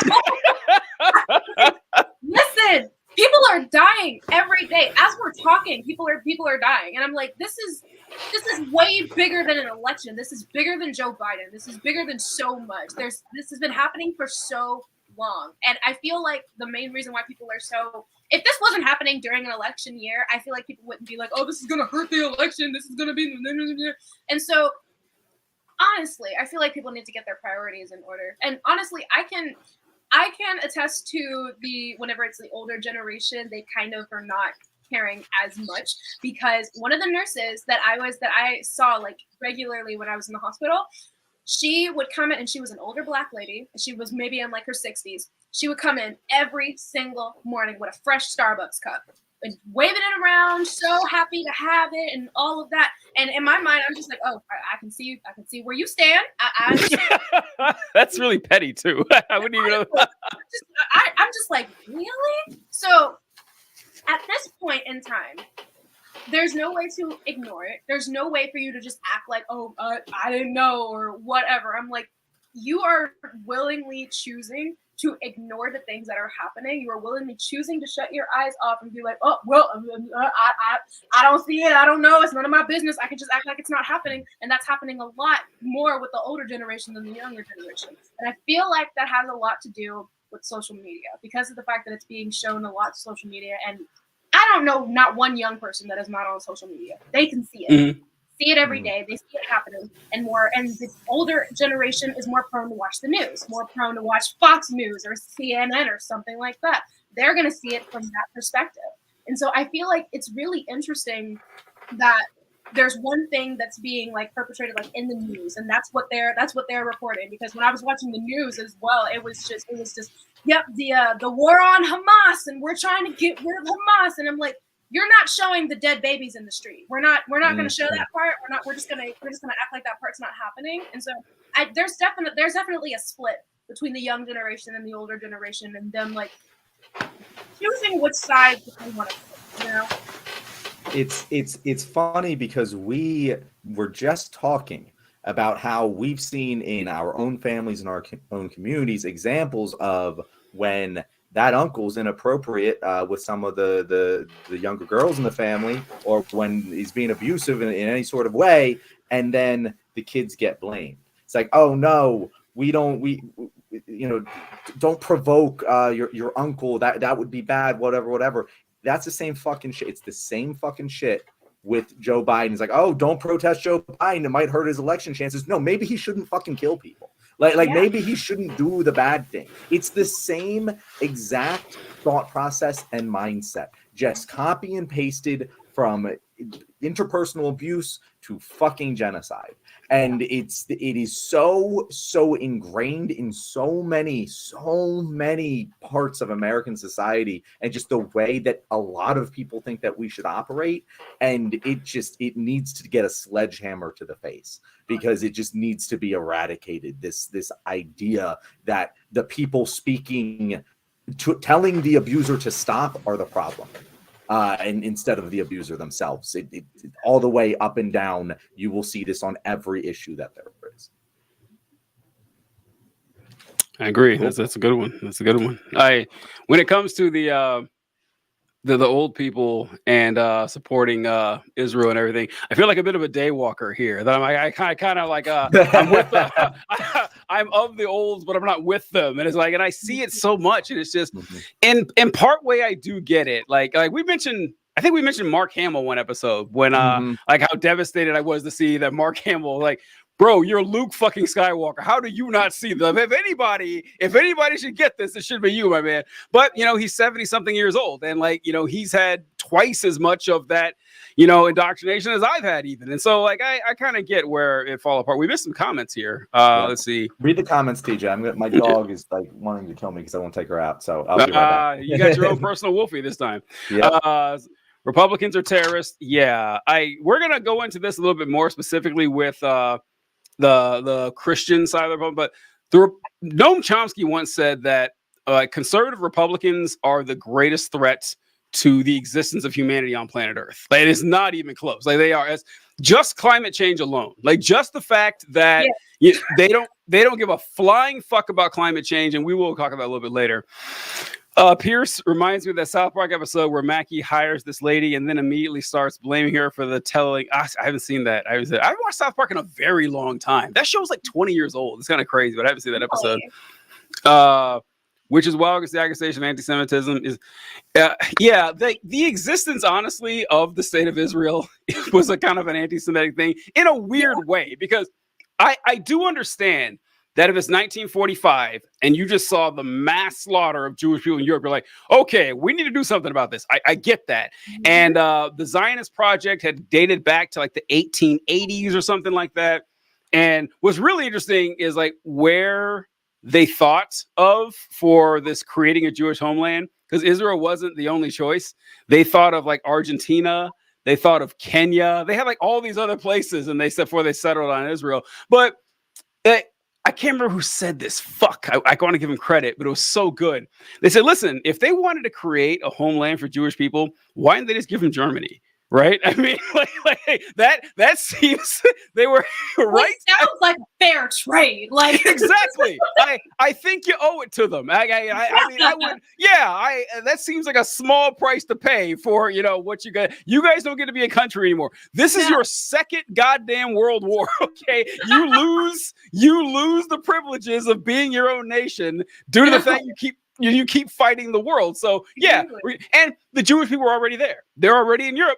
But they didn't want them in Europe because Europe was incredibly anti-Semitic. And so they expelled them out of the entire continent and started the settler colonial project, and which meant they had to expel someone else. And so, yeah, like the whole thing has kind of an anti-Semitic bent to it in the first place. Blockout 2024. Oh, yeah. And check your lists, do your blocking. I really should. I started on it. I got real trigger happy real fast. I was like, block you, block you, block you. You ain't said nothing, block you. It's been beautiful. And the thing it's been beautiful. Now that it's happening, now all of a sudden all these celebrities want to speak out and say something. And it's like, oh, you are exactly like Joe Biden. You are deciding to give a fuck once it starts affecting you, your life, your lifestyle, and how shit's gonna go for you as time goes on. Now all of a sudden that you're losing the support, now you want to say something. You've been silent since this shit started, but now all of a sudden, now that people are saying, oh, we're just gonna block you now because you still haven't said anything. You're still saying, well, I can't, this, that, and the third. Like, I'm risking this, I'm risking that, and it's like, listen, whenever you have that position of power, whenever you come up and you are that famous and you are that known and you have that big of a platform, not saying something says something. And so it really, I'm like, anyone who's getting blocked, they deserve it, because it's like you had so much time to say something about this. You have had so much time to do something about this. I'm still pissed off about the whole Met Gala thing. That's the thing that's really getting me, because of how much money they are spending just to go to this event. And I'm like, if you took that money that you spent to go to this event and donated it to some people in Palestine that need help and that need to get out and all of this stuff, if all those celebrities actually took the power that they had and the money that they had and put it towards world issues, we would be good. It would be fine. But no, they're the ones. And see, that's another thing. Do you guys remember whenever The Rock and Oprah came out? Yes. Yeah, made that video and they're like, okay, guys, we want you guys to donate and this, that, and the third. It's like, bitch, you donate. You the one with the billions of dollars in your bank account. Bitch, I got $12. Bitch, I got $12. That was for Hawaii, right? Was that for Hawaii? Oprah and The Rock? I think it was Hawaii. I can't remember though, but it was so insane, because it was like, really? You're telling us to donate money. It's our responsibility to donate money. You're just gonna, well, I created this so you guys can donate, not I'm gonna do this myself. And so I'm just like, the wrong people have money. You know what? Yeah, well, you know what that reminds me of? It's like whenever you go to like Target or Walmart or something, and it's like, would you like to donate $1? It's like, you're fucking Walmart. Yeah, why are you asking me for donation money? Fuck you. Like, it's like, I'm like, none of that. I'm like, most of the time, none of that stuff even goes to the places they're saying it's going to go to. And I didn't know that until I started looking into it. And I was like, yeah, no, what I'm going to do is actually donate to the actual place. I'm not going to give it to you, the corporation. If I want to donate to the Children's Hospital, I'm going to donate directly to the Children's Hospital. I hadn't heard that it didn't go there. I assumed that they collected the money and donated it and used it as a tax write-off. That's what I assumed they did. I didn't know that it didn't. I had been told that at the very least, I think either it was Walmart or it was Target. It was one of the two. But at the very least, I had been told that one of them, whenever they get those donations, it was somebody who made a video and they were like, I work at this place. They don't donate to those places. It's not like I check. Yeah, you're right. Wow, all right. Follow up. Oh, that is what, and also you were mentioning. See, I have a hard time imagining the cowardice of, look, I get it. Like, if I guess I do understand if you're like a struggling actor, like if you're an actor and you're trying to get a job or some shit, you've done a couple mayonnaise commercials and that's all you have on your resume and shit. No one gives a fuck what you have to say anyway. But man, you are like a internationally well-known celebrity. Like you might lose a movie deal or two and you can just cry into your millions of dollars. If your tours measurably increase economic activity in the areas where you perform, then you can probably afford to say something. Just saying. Exactly. It's like, and the thing is, like, once you get to listen, oh God, I hate sounding like an asshole when I say shit like this, because I don't feel like I'm bragging or whatever, but when I'm very secure financially.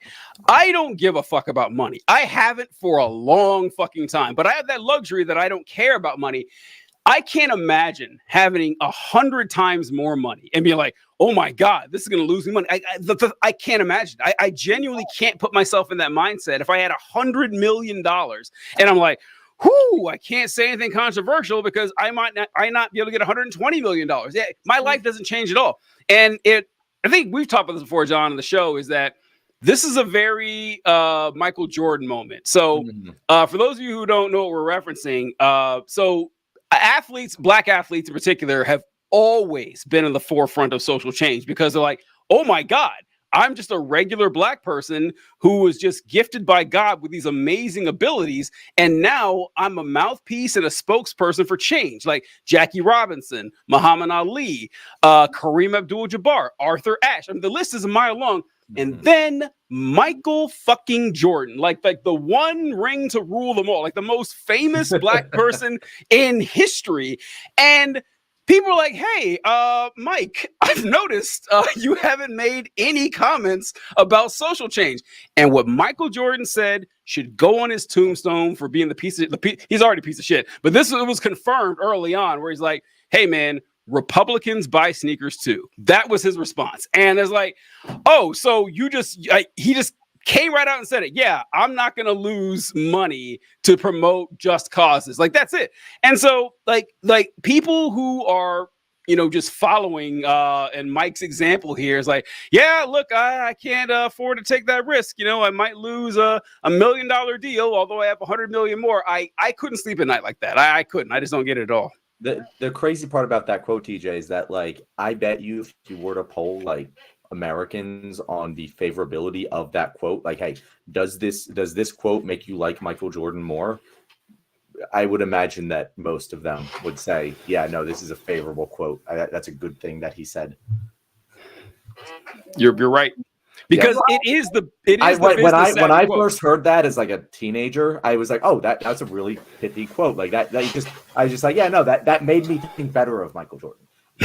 Right, yeah. It's 13 years old. I was like, oh, that's really cool. That's a really quick response. And it makes a lot of sense. Yeah, why would you do this when you could lose? And yeah, now I don't think that anymore, but I think most Americans do. Oh. Yeah. Because if you're looking at go ahead, Severin, sorry. I was just gonna say it really reminds me of and this is the reason why, and I might get crucified for saying this, but I don't really fuck with Beyonce anymore because I'm like, okay, when she came out with her, I think it was the Renaissance movie, I can't remember, but when she came out with that like concert movie and all of that stuff, I'm like, you can have some control on where that's being shown, all of this stuff, where you're going to perform and all of that. And I'm like, when I saw that her movie was being shown and it was being shown in Israel and there were so many people that were standing with her and were like, yeah, waving flags around and stuff. And I was like, now, if this was me, and they were up here like, yeah, we stand with Beyonce. I don't stand with you. I don't stand with what you stand for. None of that. And the fact that Beyonce is possibly one of the most famous people in the world. Mm-hmm. Like, it would not take much. It would take maybe like a 16th of her net worth to fix everything that's happening right now. And they refuse to. People like her refuse to. Her, Taylor Swift, people who are like super, super famous and have this sort of influence on people. They just like, oh, well, I can't afford to lose, like you said, I can't afford to lose this couple of $1 million, even though I got $1 billion in the bank, and it irritates me so much because, like I said, whenever you are not saying something, you are saying something. You are picking a side, and I'm seeing you choose to not say anything because you're scared that you're going to lose fans because of it, not knowing the fans that you're losing right now by not saying anything. And so it pisses me off that people are continuing to just be like, oh, well, like a lot of people are not, like, she's not part of like the hashtag like blockout party. A lot of people are saying, oh yeah, no, we can't do that because it's Beyonce. Beyonce is a billionaire, just like the rest of them. And people don't want to hear that because they're like, oh, what's Beyonce? What's she doing? And it's like, listen, I used to be the biggest Beyonce fan. I'm not saying that I don't like her anymore, but it's pissing me off that people like her have that much of an influence and are choosing to say nothing. I couldn't agree more. And John, we keep doing this. I'm sorry, but when it comes to like black, it's like one thing that really bugs me that's just pervasive, and I do kind of get it because like there are so few like or relatively few success stories with black people that we tend to like idolize black people who've made it. And like, oh, black excellence, like Beyonce and Jay-Z. Is like, they're billionaires first, they're black second. Let's make that very clear. Okay, let's or Oprah or and also those examples don't apply to us. I'm sorry. It's like, oh, LeBron James is a billionaire, so I can no, you can't. It's like, what are we doing? That's even less likely than you being a regular billionaire. You being a billionaire, like, yeah. And so I hate that shit. And yeah, and we will just like bow down to people, because like they're an example for the Black community. Say, no, there's a lot they could be doing here, and they're not doing it. And it kind of bugs me. Before we move on to the next topic, TJ, I want to say one thing. What do you have to add to this, John? I can't wait. Let's hear what John's gonna tell. No, I was just gonna say how when you're talking about how like if Beyonce is like, oh, it makes sense that she isn't saying anything, and this applies to anyone. It makes sense they aren't saying anything because they don't want to lose fans, and so I think you're like, yeah, well, what about all the fans they're losing because they aren't saying something? And it reminds me of the exact same thing. It's the exact same thing when liberals talk down to leftists, and they're like, oh, well, Joe Biden obviously couldn't do the right thing because he'd lose a bunch of support from centrists. And it's like, all right, but he's losing a bunch of support from the left by doing the wrong thing, and you're blaming us for that. But when Joe Biden doesn't do something to lose support from centrists, that's what he should do. And it applies to, the people who, I'm not someone who's like, oh, you can't separate art. No, I do say that you can separate art from the artist, but there are people who are like, you can't do that. And I'm like, and I'm fine with that. But when people do that for like progressive change reasons, they're looked at as a problem. But the people who would stop supporting Beyonce because she came out against Israel, they aren't viewed with the same sort of negative connotation. It's just like, oh, of course they would do that because that's the way it is, right? Why? How dare you try to change the status quo? We'll get to the Bible thing. I swear we're already at hour 40. By God, we're running so late with the show, but it's been fun. It's been fun. It's fine.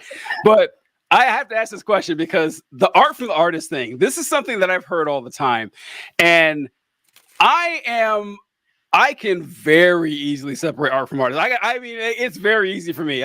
Look, I get why some people don't like to, but I'm not gonna dig into the history of every artist that I listen to. Like Kanye West is an abominable piece of shit. Like the world would be probably a better place without him. Am I gonna stop listening to All of the Lights when I work out? Hell no. As long as of course I'm listening to that song. I'm gonna keep doing it. And this, I don't know if you guys remember this. I don't know if either of you guys know Destructo Jugo. I don't think he's been on the show with us, John. He's been on the show. Yeah. Okay, all right. Or wait, I don't wait, he never actually made it onto the show. So he was on the show with me. You were gone one day. I was gone you were gone that day. Yeah. So but we were talking about the Harry Potter thing. And I don't know if you guys remember when the Harry Potter video game came out. And a lot of people were boycotting the game because, of J.K. Rowling and her anti-trans issues and everything. And so I saw this video. I don't know if you guys seen the YouTube channel Renegade Cut. I used to really like his content a lot. I haven't watched it lately. But he was doing a video talking about how, the right thing to do is to boycott this game. And he said that, and think about it, why do you really want to play this game? And he's like, do you want to play a game that's focused on magic? Well, there's plenty of games focused on magic. Do you want to play like an action adventure game? And I was like, they want to play it because it's Harry Potter. Like they don't want to play just a wizard game. They want to play that wizard game. And I was telling him that a lot of people would get really upset when folks didn't boycott the game. I wasn't because it's not gonna matter. I'm just be real here. Let's be real here. Like I get it. Like I see if you have a trans friend or something who's like, yeah, I'm not gonna rub your face in it. I get it, but like this boycott was never gonna be like most people in the world never knew about it. It's kind of like an online thing. And the example I gave was I love the series Red Dead Redemption. Like Red Dead Redemption 1 and 2, best stories I've ever seen in video games. If it came out that the creator of Red Dead Redemption 2 was like a vile racist, just a horrible racist, whatever. And then next year he dropped Red Dead Redemption 3. I'm buying the game. I'm sorry, I'm buying it. I'll be first in line to buy that game because, like, I love the story, I love the characters, and I'm sorry the guy's a horrible piece of shit, but no God can stop me from buying this game. So, like, separating the art from the artist, like, you're never gonna listen to a Michael Jackson song anymore. You're never gonna listen to Elvis, like, or whatever. It's like, no, I don't have a problem with people who do that, but I don't put a whole lot of stock in that. Let's not even talk about all the artists of like history who like you're gonna stop doing the Sistine Chapel because fucking Leonardo da Vinci. I don't know what Leonardo da Vinci did, but he was alive in the fucking 1400s. I'm sure he did fucked up shit. But, it was Michelangelo that did the Sistine Chapel. It might not have been him. Yeah, I was gonna say. welcome to Nerd Shit with John and TJ. I love it. But all right. Sarah, do you feel the same way as TJ does there? Honestly, sometimes I feel like there's a line. Sometimes. There's a line at some point. Like me personally, I had to stop making myself watch. Like I used to absolutely love watching Trapped in the Closet. It was one of my favorite things to shit watch. I loved it. Oh And yeah. I had to stop. I was like, this just feels wrong. It just feels like me. I can't, like, this motherfucker was peeing on kids. I can't watch it. I feel like there's a line to it because there's shit like that where I'm like, yeah, no, I can't fuck with you or anything that you do. But I also love Twilight, and Stephanie Meyer is fucking racist, and so there's a line, and I feel like a lot of people will say that. Well, I can't set. Well, I'll separate the art from the artist at every point, every time, all the time, and No, you won't. what they're doing, and it's like I can fully like look at myself and say I can only do this in some situations. Maybe Yes. that's Yeah. a hypocrite, but I can be honest with myself and say that there are some situations where I'm like, I can separate the art from the artist. In other cases, I cannot. But it's all Right. based on my discretion. And so I feel like people who say that they absolutely cannot in any situation are probably not being fully honest with themselves. Yeah. Fuck off. No. Yeah. And So I'm like, you I don't know. I feel like there's situations where it's like you definitely can and you definitely do. Because a good example, Michael Jackson. A lot of people still listen to Michael Jackson. Yeah. I still listen to Michael Jackson, and it's like there's a line, and some people want to cross a certain line, other people don't. But it's all based on the other person's like discretion of it. So Yeah. Yeah. and that's the crux of it. Like I think when the artist is part of the art, it makes it a lot harder to separate. Like Red Dead Redemption 2. I don't know the name of the person who made No Red Dead clue. Redemption 2. If he was a racist, it wouldn't affect, I wouldn't be thinking about him when watching the show. But I'm a huge Eminem fan. I fucking love a lot of his songs. If he actually started murdering women, I wouldn't listen to him anymore. It would upset me to listen to. So like that's part of it. And when you don't, like with Harry Potter in the game, it's like, yeah, J.K. Rowling isn't really present in that game world at all. Like she's not you're not being reminded of J.K. Rowling's personal issues with trans people. And I said that very euphemistically. I don't know why, but it's not something that you're being reminded of. So the only reason you're boycotting it is to make a statement. And it's not even like you're doing something that's going to change anything. No. You're taking money out of J.K. Rowling's pocket. She's a fucking billionaire. The $3 she's making off of your purchase of this game, maybe, I don't fucking know.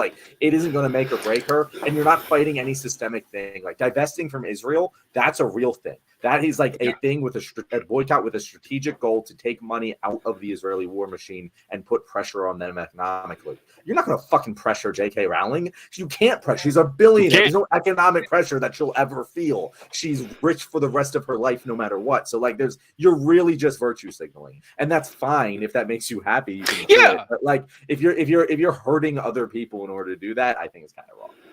Yeah. That's kind of the dark reality of a lot of the shit that there's no scenario where there's an unhappy ending for J.K. Rowling. She can be the worst person she wants to be for the next 25 or however long she lives, and she'll be a billionaire. So will her kids and her kids' kids. It's the inverse of what we said earlier. Why can't Taylor Swift say something? Oh, she doesn't want to lose money. Look at fucking J.K. Rowling. Exactly. He's fine. Have you ever seen anyone squander so much fucking goodwill than J.K. Rowling? All time. If J.K. Rowling would have just if she had never opened her mouth after the seventh Harry Potter movie and died 30 years later, she would go down in history as one of the most beloved artists of all time, and for hundreds of years probably. And now she's the bitter transphobe that we all know. It's why you didn't have, and she has nothing to gain from it, nothing at all. I just that is fucking wild, man. I don't understand people being mean to her on Twitter. Fellow transphobes, being her fan and stuff, and being like, "Oh, she stands with my values." That's the most I can blame her for that. And even then, I'm like, you're losing so much support from people.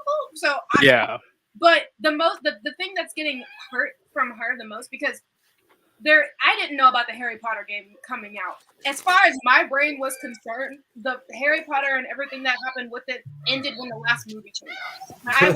Oh wow, yeah. Yeah, I wasn't a Harry Potter fan, and so I didn't really know much about it. I just knew that there was movies and there was books and J.K. Rowling, and then I heard about the whole like transphobia thing, and I was like, oh shit, that's crazy. But it's not like people are stopped. It's not like people are going to stop loving Harry Potter. Yeah, people are going to continue to watch the movies. People are going to continue to read the books. yes, it's not matter. That's what it really comes down to for me. That listen. I don't know if you guys have looked around lately, but life is pretty hard. Like it is a slog for almost everyone out there. Like we live in a late stage capitalist hellscape. Most of us, get up, you go to work, you're there hating your life for 8 hours. You come home, you have just enough time to eat, maybe scroll on your phone, watch TV, relax for 40 minutes, play a video game. You go to sleep and you repeat the whole thing 5 times in a row. And then you do all your household chores during the weekend and shit. You don't see your friends. You can't afford a house and everything. And like the small moments of joy you can get are like from something like playing a video game. And I'm gonna like shit on somebody because they wanted to drop $60 on this game. It's like, no, it's not changing anything. Like I don't know. It is a lot of virtues. And if someone wants to do it, I'm not gonna shit on them either. But I'm not gonna berate somebody for that shit. I don't know. All right, okay. I don't even know what that seems like a segment. I don't even know what it would be about. I think that was a segment, DJ. I think it went on for 23 minutes. Yeah. I don't even know what it was, but it went on for.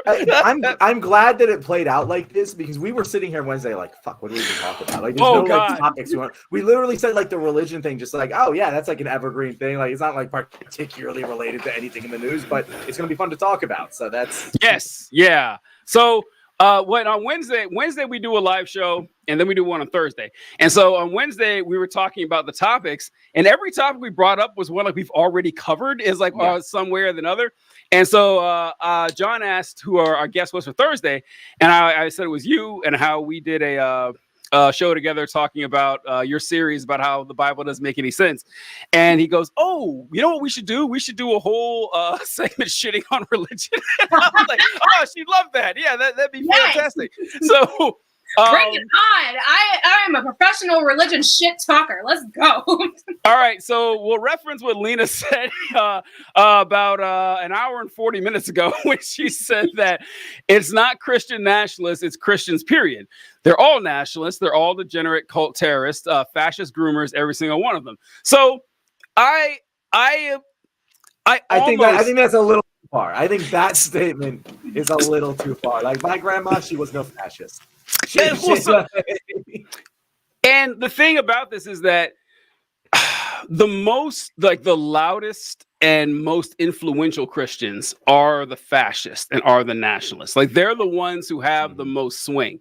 So the ones like, and this is like, I don't know how you guys feel about. In fact, I was like, well, how do you guys feel about liberal Christianity? Like, because I'm of two minds with this shit. Because on the one hand, they are better people. They are. I can't deny that. It's like, yeah, okay, they're not berating people for being gay or saying like we got too many darkies in this country and shit. Like they're more pleasant human beings, although it's still irrational nonsense, and they're providing cover for the people who do believe all that stuff. And so whenever I point out, hey, this is just irrational, magical thinking based on the screeds of Iron Age warlords that, sacrificed virgins and shit. And like, no, we don't need this anymore. And like, well, we're not all bad. Okay, thanks. I got it. I'm talking about the ones that are. So like, I'll start with Serafina. Like, what are your thoughts on the more liberal versions of Christianity? Honestly, it kind of, I remember when I was a Christian and they would talk about lukewarm Christians. It's kind of giving that a little bit because I feel like the basis of Christianity has been based in so much conservative values, and we believe this, and this. And I feel like when people start to like deviate away from that, that's whenever it starts to become like there's people that are, what's the best way to say this? There are people who are coming up with their own ways of Christianity. They're coming up with their own versions of it, and they're like, well, being a Christian to me means this, and this. When, some time ago, there was a very like specific idea of what that meant. And so I feel like as time goes on, people are just starting to it's like they're creating their own religions at this point. It's cafeteria Christianity is what it is. Yeah. Yeah, it's like they're steering so far away from like what it was based in, because even they can see the issues and what it was based in. And so I don't know. I mean, I feel like it kind of gives the idea of being a lukewarm Christian that they were talking about when I was in church, because they would be like, well, there's these people who only follow this part of the Bible and this part of the Bible, and they only believe in this, and they're not true Christians because they don't follow everything. And it's like, you don't follow everything either, because last time I checked, you're wearing 2 different fabrics, bitch, and I know good and damn well. What do you think, John? Good and damn well that's cotton and polyester, and you're going to hell. Right? Yeah. So I think that you've said it before, Teague. I hate to steal your thunder here, but the idea that the liberal Christians are much better people, but they're ideologically less consistent than the conservative Christians. And yes.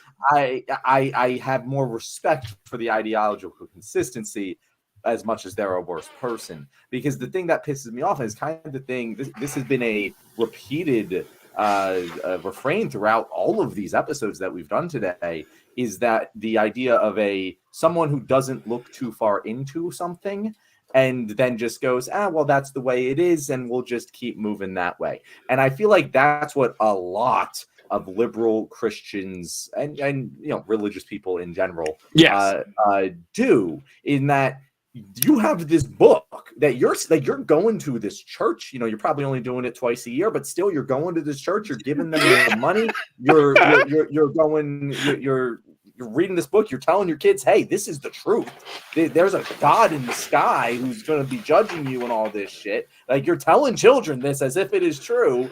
And I know you don't actually fucking believe it, because if you did, you'd be like the crazy conservatives. But like, if you don't believe it, like, why don't you just examine that and decide whether or not you should still be involved in this belief system? Like, and for me as a Catholic specifically, like I remember being a kid and I was raised Catholic and religious and stuff. And I remember being like, I don't really believe this shit. Like even like from a young child, when I was like, my brain was like, oh yeah, I believe in God. There was still a part of my brain that was like, but do I really? Like, always. That's the only memory I ever have with my religious experience. And it just got less and less belief over time. But like, I remember I watched Spotlight. And if you've never seen Spotlight, go watch Spotlight. It's a great fucking movie. But like, I remember I watched Spotlight. It was actually, I was at my girlfriend at the time house, and I ran out of the room and started bawling my eyes out. And like, my girlfriend was like, what's wrong? He's like, I couldn't stop crying. Your dad's right there. I couldn't cry in front of him. I'm sorry. But it personally impacted me. And I remember going to Christmas Mass, that next Christmas Mass, and just feeling disgust, watching all of these grown-ass adults, who many of them I grew up respecting, who took care of me at various points, who were who know all of this happened. All of this information was available to them about the Catholic Church for years. And they're going and they're attending and lending their support and giving money to the Catholic Church. And I was just disgusted. And that was the year where I told my mom, I can't go anymore. I can't do this anymore. I'm done. And it wasn't a pleasant conversation, but you know what? I had it. And I have lived a better life since then for having done so. And it really upsets me that so many adults don't examine these things anywhere farther than, well, this is the way it's always been. This is what I've always done. I'm not going to really think about it. And I'm just going to continue to give money to the largest pedophile organization on the planet. And like, and for non-Catholics, maybe that isn't that, but I guarantee you whatever fucking church you're going to probably has a lot of abusive behavior going on too, because that's how fucking organized religion works. So like, yeah, that's how I feel about about liberal Christians. They piss me off more than the conservatives do, because at least the conservatives don't pretend to be good people. I couldn't agree more. I just like, I 100%, because the liberal Christians, like, look, I'm glad to have you on the team for decency and all that, but I don't respect you as much. I don't. I'm sorry. I don't, because you're gonna, I get weirded out whenever I talk to like gay Christians, And A really weird go thing. ahead, Siri, go I'm ahead. so glad that I am not the only person, because it freaks me out as a queer individual myself, because I'm like, they have spent so much time and energy hating that we exist. How is it that you can, and see, I try not to judge anybody. I'm like, live your life how you want to live it. If you want to follow this religion, go right ahead. That's great for you. I just don't get it. It freaks me out whenever I see someone who's like, oh yeah, I'm gay and I'm a Christian and I go to church and this, that, and the third, and they accept me. And I'm like, they don't. They do not.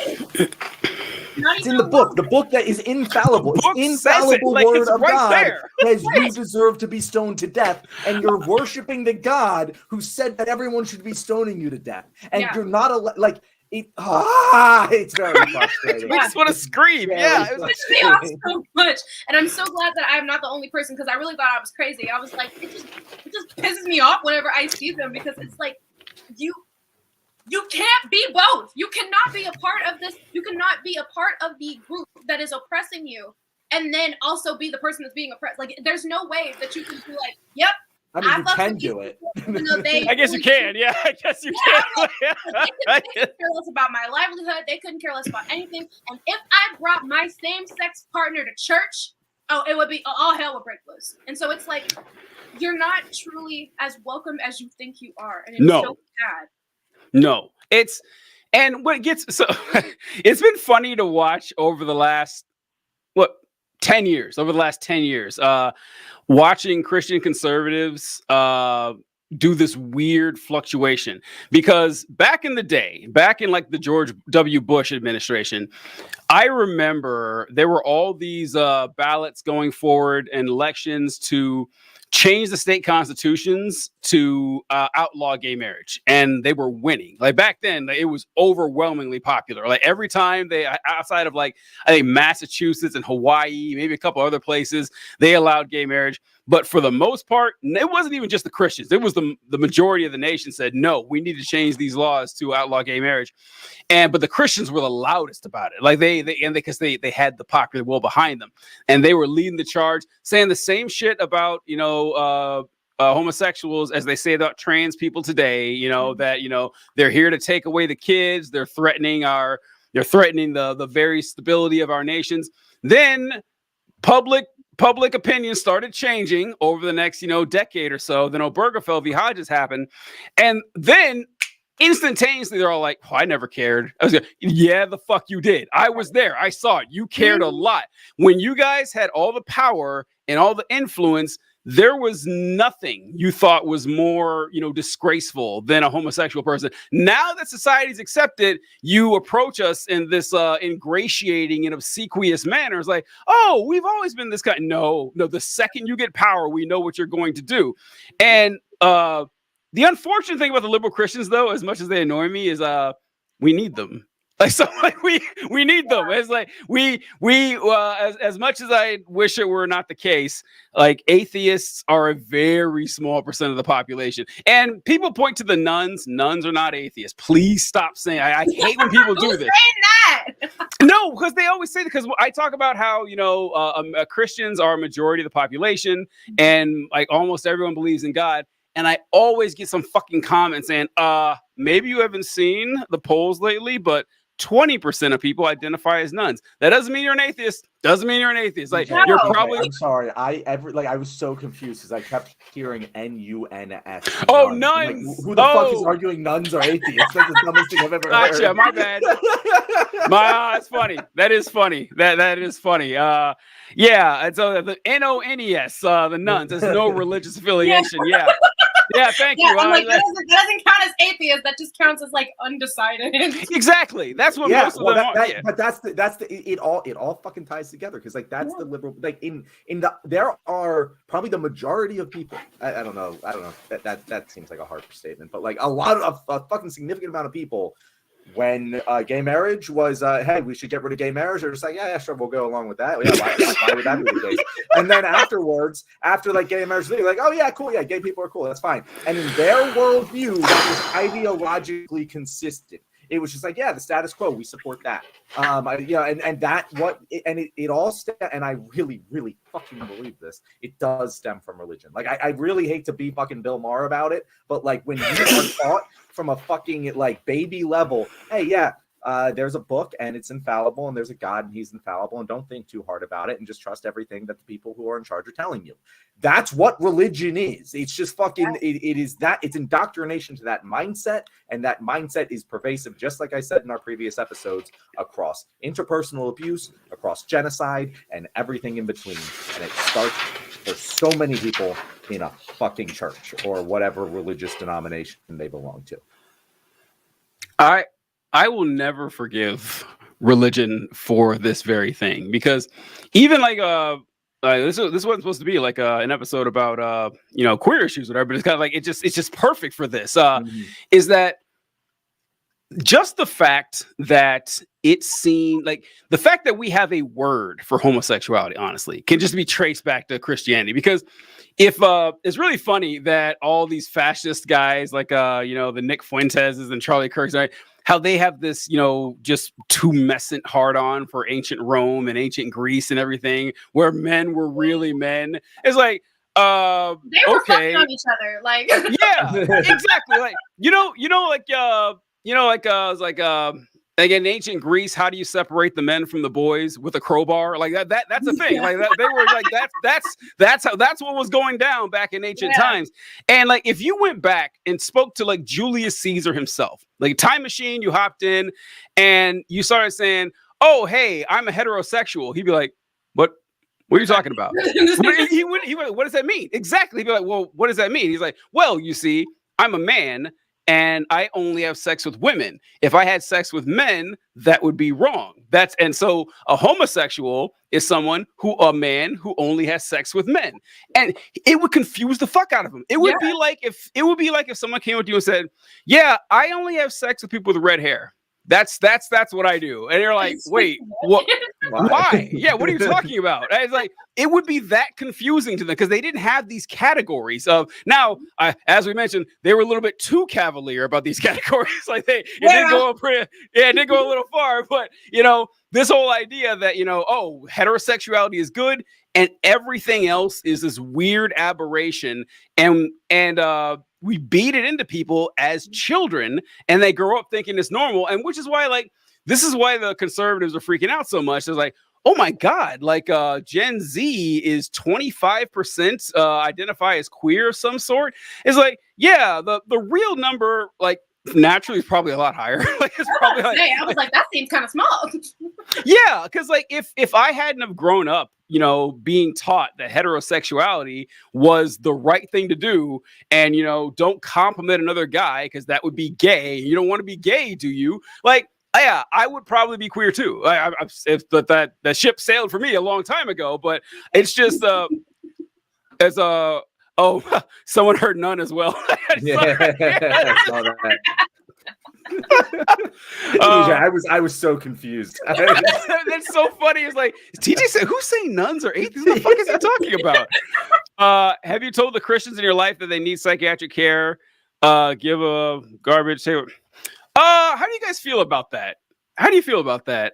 Because I rarely say that, unless they go really, really far. What do you guys think? That they need psychiatric care, they need to be medicated? Nah, but I have suggested mental health to people because of religious hangups they have. I don't go around on the streets yelling at it, but when I'm like, "Hey, you need this," and it's related, whether they have to need it first, it might be related to the religion, but it's not because they're religious. I think they need it. You know what I mean? Yeah. So I saw here being not quite. Topping was gay. Topping wasn't gay. Bottoming was. Being submissive and feminine. Yeah. So they wouldn't have called it gay. They would have called it feminine. So I saw you put that in there. Yeah, because there were rules. Julius Caesar would have never gotten penetrated because he was a higher status man, and so he could penetrate anyone he wanted, man, woman, child. It didn't matter. But you just couldn't appear as feminine. That's where the problem was, because that was for lower status males. That was for slaves or your secretary. Yeah, boys. Yeah, exactly. And then you had to graduate to be the person. It's just so weird how that goes and everything. But yeah, I think that a lot of the sexual repression and trauma that people feel is entirely due to religion. Like it's entirely due to it. It's sad to watch. Oh, 100%. But yeah, but we haven't even talked about the other side. Like we've talked about, you know, liberal Christians. There is a large difference, and you know, I respect the Christian ideology. I think Jesus, just cut Jesus out of the Bible and just talk about him. He's got a great fucking ideology. Like his general worldview. Like if you follow the teachings of Jesus Christ to a T, you'll probably wind up being a good person. And if you got to leave the rest of the shit of the Bible out of it, but like if you just like follow him as if he is a philosopher and not a deity, I think you're good. It's a pretty decent philosophy. However, the people, and I believe someone in our comments mentioned this. I think Lena mentioned it, of how like the actual conservative ideology is incompatible with Jesus's ideology. And that you see a lot of, you know, evangelical Christians now straight up just like calling the teachings of Jesus liberal woke talking points. And like it is incredible how far, because there are like some people I have respect for their ideological consistency. The people who are actually like the Marjorie Taylor Greens of this world, they don't give a fucking shit about the Christianity. They're just crazy and they use it to, you know, maintain their fucking fascism. You know, that and that's all it is. You know, so I do think that like there is a lot of different problems here. We could do a monthly recurring segment on fucking the problems with religion.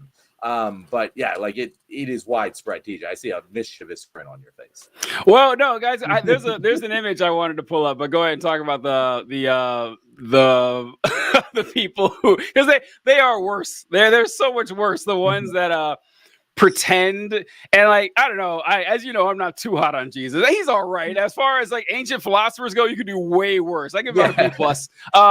But you know, we mentioned the racism thing that one episode, and like him coming up with the idea of punishment after your death. I'm not gonna pluck my eye out because I'm lusting after a woman. Not doing that or some shit. So yeah, like there's some stuff that I was like, okay, it's kind of weird. So there's definitely some stuff. He's yes, no overall, perfect, not that I'm bad. talking about the overall general ethos. The funny thing. Oh, go ahead. Sorry. And just the basic part, just like the love your neighbor, that shit. Cool, love that. Yeah. That's the other cheek, pretty cool. Yeah. I kind of feel like he's too connected to the murderous God, and so it's kind of like, how good could your morals be? I'm sorry. Oh God. Okay. So, man, I write this down before I forget. So, what I wanted to mention was about evangelicals, and so they don't worship Yahweh. They don't worship Jesus. They worship first white supremacy. And then they worship American conservatism, like this 1940, like that doesn't style that doesn't exist. They're so far away from Jesus, like it's not even funny. Like because Jesus never had anything nice to say about rich people. Like he shit on rich people all the fucking time. He couldn't stop. And what do? Like they praise the rich people, like with every chance they get. It's like the number one thing Jesus did was talk shit about rich people, and you guys can't stop. Like, oh, we need to cut their taxes and shit. That's that's wild to me. Sophia, what did you say before I just started talking? Do you remember what you said? Fuck, because I was I meant to write it down, but it's just scribbled. Write it down. It's gone. That's something, and it's gone. It was so good. You just said something. What did I say? Jeez. Well, that's all right. God damn it. If I hadn't written these, it looks like Elvira, which I can't, there's no way that's what it is, but I know it's not that. I remember because I said Jesus is connected to the murderous God. Oh, yes. Thank you. Oh, thank God. Thanks so much. I have no idea what I scribbled there. But so when the New Testament was formed, because like the people who wrote the New Testament, folks, I have bad news for you, did not know they were writing the New Testament. They didn't know. They had no idea that this is going to be compiled into a whole new chapter. They had no clue. So the first person to come up with an idea for a New Testament was a guy named Marcion, around like AD 150 or something. And Marcion said, okay, we need a new like New Testament here after the life of Jesus.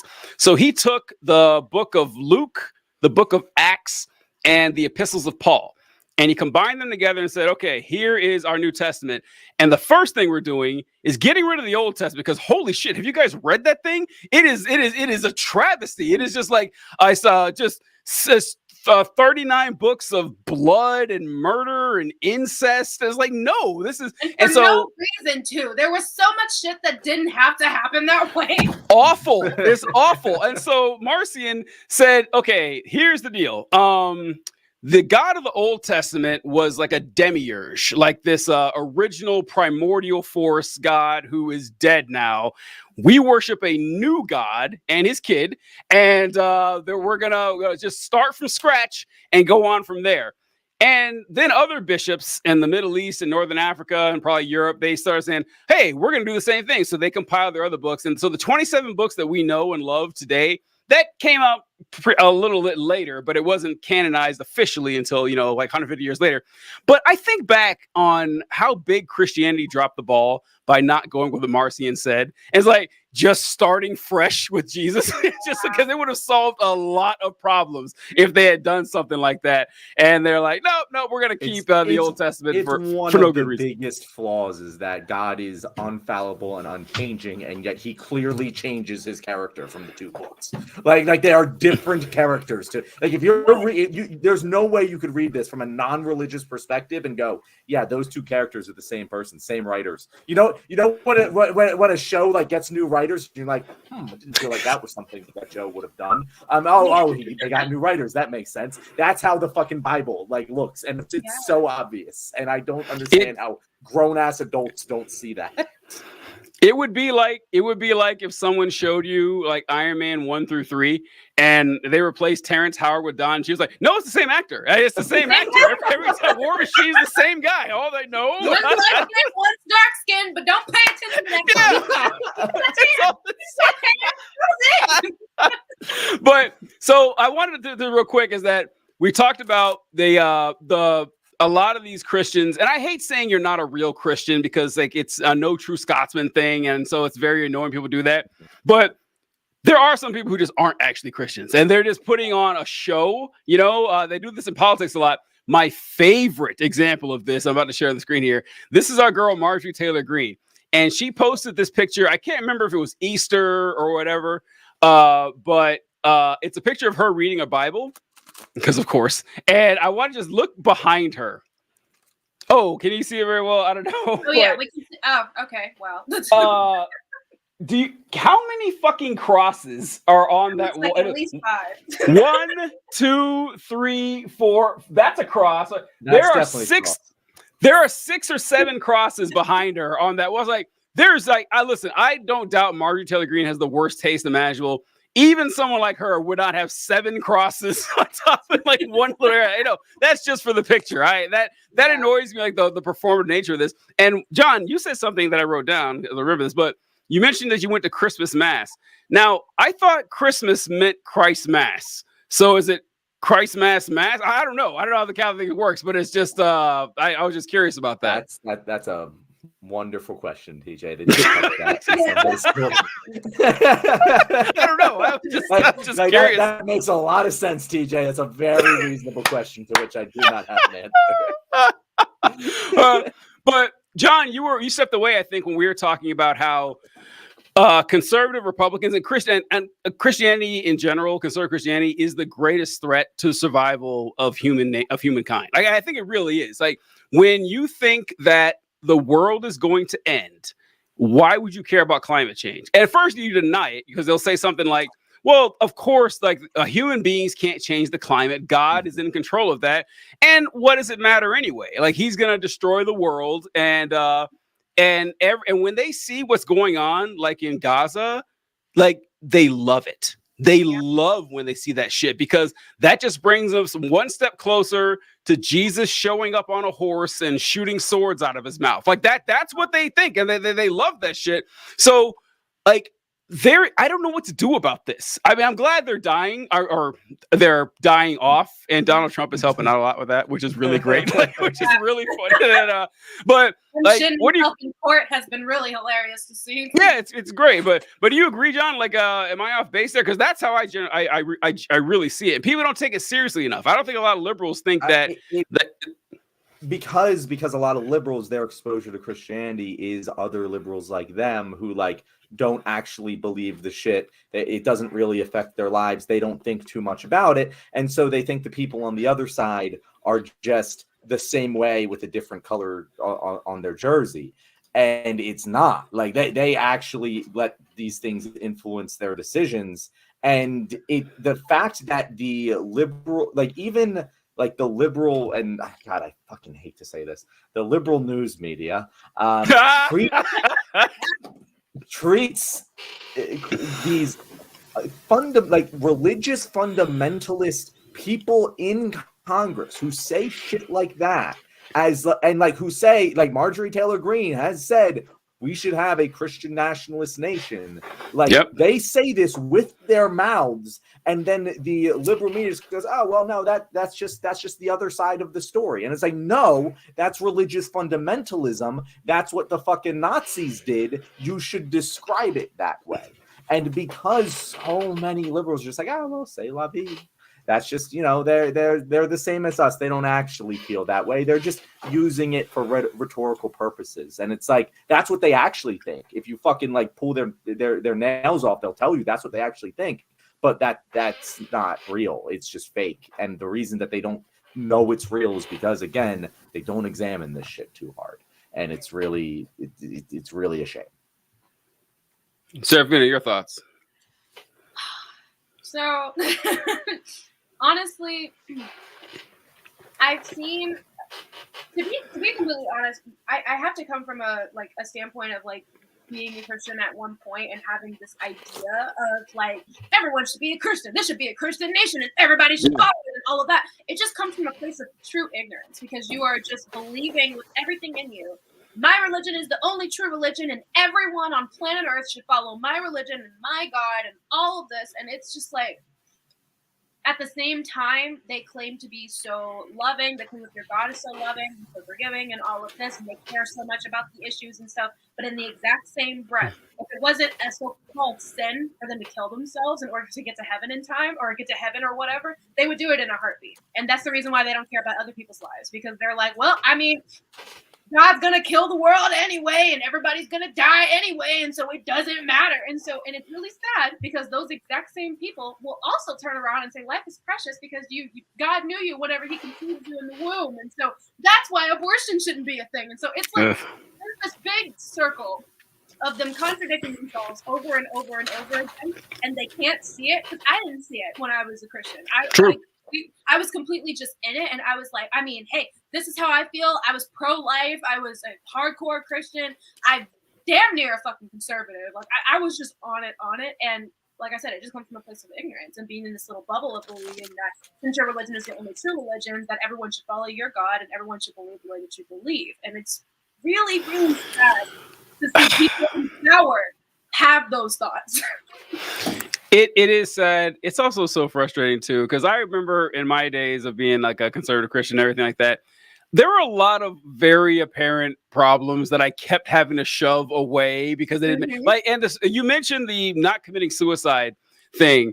That one I thought about a long time because, like, so in Catholicism, John, correct me if I'm wrong here, but like Catholicism doesn't believe in eternal security of the believer. Like you can be a Christian, but if you like commit a mortal sin, you can still go to hell, right? Is that true? Is that not how all Christian? Oh no, not for, no. If you commit sins, you go to hell. If you kill yourself, you're in hell. No, if you're a baby, if you're an unbaptized baby, you're in purgatory. If you're a baptized baby, but you like, I know there was a way where babies can end up in hell. I forget exactly what it was, but I remember like reading about it. Just like, fuck, that's. I thought unbaptized babies went to limbo, and I don't know. I'm not a Catholic. I don't know. It's been a little while since I've done this research. So All right, so for Baptists, we believe in eternal security of the believer. So what we call it once saved, always saved. So that, you convert to Christianity, you say So what? why not sin? Well, because if you have the Holy Spirit living inside, you're not going to want to. That's just But why does the church say you shouldn't sin? Like why? Like I'm just saying, like, oh, you shouldn't do that. Why? Because it's a sin, you'll go to hell. Like, that's what I was told. Like, what do they tell you? Because it's a sin, what happens? Nothing. Like, so if you sin and you strain your relationship with God, like the prayer, God won't listen to your prayers. You can't take the Lord's Supper. You'll get a smaller mansion in heaven. You'll have fewer crowns to cast the feet. I know that one always made me. I was like, okay, smaller infinities. That's fantastic. That always did make me laugh. I was like, okay, I'm in heaven. What do I give a fuck how big my mansion is? I'm in heaven. And it's like, who cares? And so, so the suicide thing, but that didn't apply to us. But I did think a lot about abortion because we don't believe that babies go to purgatory or limbo or hell. We always taught that infants died and went to heaven, although it's not in the Bible anywhere. Yeah, that's what we were taught too. We were taught that it was up to a certain age, like 12, once you're past 12. Yeah, which random. Also not anywhere in the Bible. Neither is an age of consent, I might add. God never not one time did capital G God think, oh, I should put a hard and fast limit on when people can start fucking. And I'm sure that won't be a problem. Like no one's gonna use my church as like a child rape factory. I'm sure that's not gonna happen. And so but abortion, since we taught that aborted babies go to heaven, it's like, okay, the best thing to do for you is to abort this baby. They don't have a chance to go to hell. They're automatically going to heaven. So it's like, why is this seen as a bad thing? Yeah, Jesus said that. What did he say? Broad is the way, and wide is the path that leads to destruction, and many there be that go in. And straight is the gate, and narrow is the way that leads to righteousness, and few there be that find it. So Jesus is telling you, most people will go to hell. So the moral thing to do is to abort as many babies as possible. No one could give me a good explanation for this. No one could give me a good answer for that. So yeah, a lot of this shit, and then but it's like folks like us, where it's like it fell apart a lot later. Wait, hold on. I want to clarify it because I was literally taught like in fucking Sunday school that one of the reasons that you go to hell if you kill yourself is to stop people from just killing themselves, because the logical thing to do would be to kill yourself if you were to go to heaven. So it's a good argument. I was taught that. We had that conversation. It's a good argument. It's not. So Baptists believe that if they kill themselves, they go to heaven, but they just stay here for no reason? Yeah, right. I know. Hey, listen. I get that it's stupid, but you guys thought bread turned into flesh. So let's not get carried away with the absurdity we're talking about. We all believe some insane religious things, and looking back on them now, it's like, how in the world did I do that? Okay, we gotta wrap it up real quick here. All right, am I off base? Yes. If you want to talk to Christians about climate change, just how we ought to be caring for God's creation. All right, so that's a good point here. So climate change, you're not going to get anywhere with them. You're not. But this is with conservatives in general. You can get pretty far with them by talking about cleanliness. Like they will care about that. Like they don't like litter or like pollution. You can get, and Trump would do this. Fucking Trump. Let's say Trump would. They would ask Trump about climate change, and he always said the same thing. He says, "I am committed to making sure our country has clean air and crystal clear water." And that he always said that line. It's like, that is not the same as preventing climate change, but it makes conservatives feel like, they're being environmentally conscious. So yeah, I don't know. Anything else you guys want to add here? We've been at it for like 2.5 hours. This is incredible, but it's been a great time. No, that's it. I think that's our show, and next we'll record the wrap. So you're about to hear that now. Let's do it. Let's do the wrap, and then we'll finish it off. All right. All right, guys, you've made it to the end of the episode, and it was probably maybe not the most well-buttoned episode, so this is me buttoning it. It's over.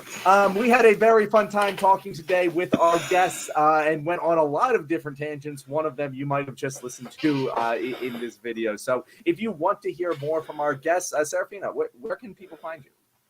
Yes, so you can find me on TikTok at the Devil's Daughter 162, on Instagram at that same handle, and on YouTube at that same handle. Thank you very much, Serafina. It was a great time, folks. We had a blast. We appreciate you joining us. Come back next time. All right, good stuff. Serafina, you have been around, but that is the tamest outro I've ever done. Usually I try to sneak a joke in there, but I know I just like today I was like we kind of like hit the gas pretty hard today. So thank you all right. To everyone who's been watching live. We're gonna wrap now. To Mark and Lena. And Lena, I hope you loved that, Lena. I really did. We tried our best. We tried. Good stuff.